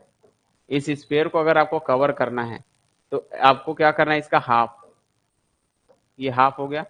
इस सर्कल के ये वाले एरिया को कवर करने के लिए आपको एक सर्कल का, जो एक सर्कल होते हैं ना, समझ रहे हो, सर्कल का एरिया, ये जो सर्कल उठाओगे ना, कितनी लेंथ की, ये रेडियस का, ये आर रेडियस का अगर हम क्या उठा लें, एक तो सर्कल उठा लें तो गोल पन्नी से, तो वो अगर आप एक साइड से चिपकाओगे ना, मैं कवर करने की बात कर रहा हूँ, इसको अगर पूरा ढकना है ना, तो एक सर्कल से यहां ढकेगा, एक सर्कल से यहां ढकेगा, एक सर्कल से यहां, एक सर्कल, आपको 4 सर्कल की प्लेट लगेगी, जिससे आप इसको क्या कर सकते हो, ढक कर सकते हो, जिसका रेडियस यही होने वाला है। समझ आई, रेडियस कितना होना चाहिए, ये होना चाहिए। इसको आप, इसको मान लो, ये समझो ये क्या है, कोई कैरी है, इसको अपने को कोई, जैसे मान लो पेपर है, ये क्या है, पेपर है। तो पेपर में इसमें क्या करोगे, गोंद लगाओ, और जो आपका जो स्पेयर है, स्पेयर को चिपकाओ। तो चिपकाओगे ऐसे, आपको चार चार स्पेयर, 4 सर्कल का लगेगा, साइड से चिपकेगा, बस ऐसे रेडियस वही होगा जो स्पेयर का रेडियस है। तो जो स्पेयर का रेडियस, जब इसको ढाकोगे ना, तो आधा उधर से, इधर से पूरा कवर हो जाएगा, फिर इधर से, फिर इधर से, फिर इधर से। तो आपको 4 सर्कल का जरूरत है, सर्कल का फॉर्मूला होता है पाई आर स्क्वायर, और ऐसे आपको 4 सर्कल की जरूरत पड़ेगी, इसलिए इसका 4 पाई आर स्क्वायर लिखा जाता है। क्लियर है, बोलो बोलो, सबको क्लियर होगा कि ये 4 पाई क्यों है, उसको ढकने के लिए आपको 4 चाहिए, क्या कवर करने के लिए चाहिए, 4 सर्कल के रेडियस सेम होना चाहिए, 4 सर्कल के एरिया से उसको कवर करोगे। ठीक है,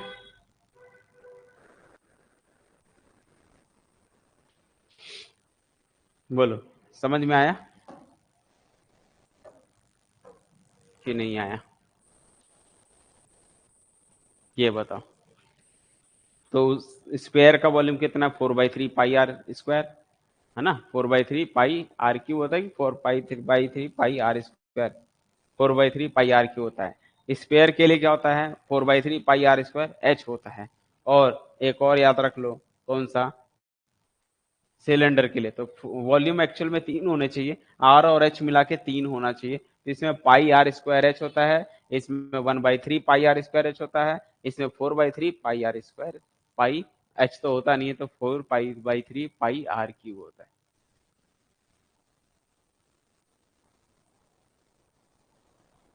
ठीक है।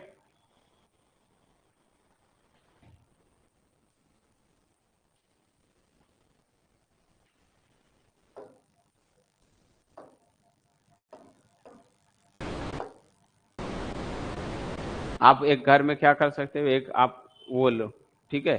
क्या चीजें आपको क्या लेना है, एक बॉल ले लो। उस बॉल को, उसका रेडियस अगर मेजरमेंट कर सकते हो तो कर लो, कितने रेडियस का वो है वो लो। और उसको फिर उतने रेडियस का एक आपको गोल पन्नी लेना है, उसको चिपकाओ साइड से। तो चार लगेंगे, चार साइड से चिपक जाएगा, दो ऊपर से दो नीचे से। तो कंप्लीटली चिपक जाएंगे, पूरे कवर कर लेगा। तो ऐसे कितने हमको चाहिए, फोर साइड का चाहिए, ठीक है।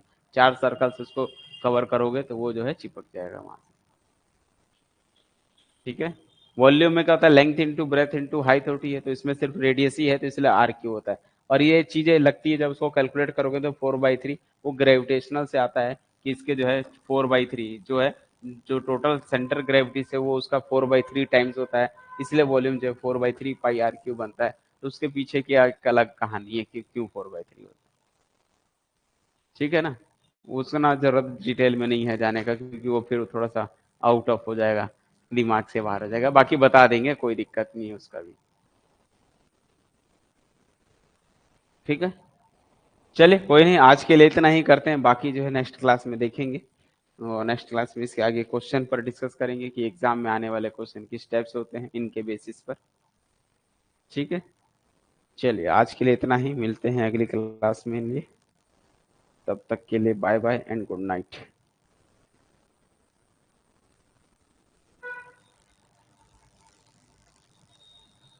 Very good, centre of mass, वहां से रिलेटेड है वो।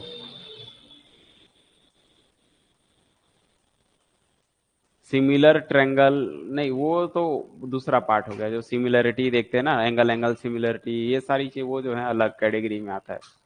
वो इसमें नहीं आएगा, एप्टीट्यूड में वो इससे रिलेटेड नहीं आएगा। वो एकदम मैथ्स वाले पोर्शन के लिए रहता है, वो यहाँ नहीं आने वाले क्वेश्चन, ठीक है।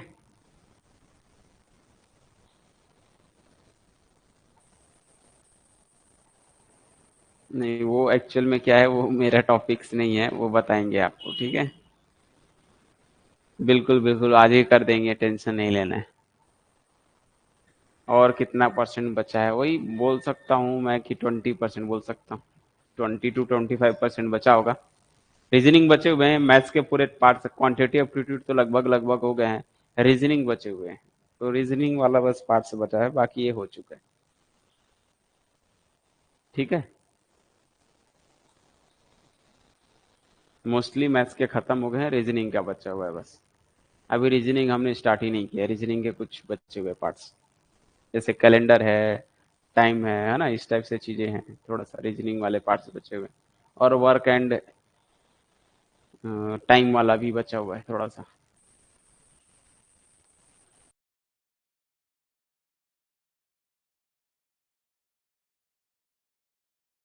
To watch the complete video, download the Mining Gyan app from the Play Store. Enjoy a seamless learning experience without interruptions and subscribe to our YouTube channel.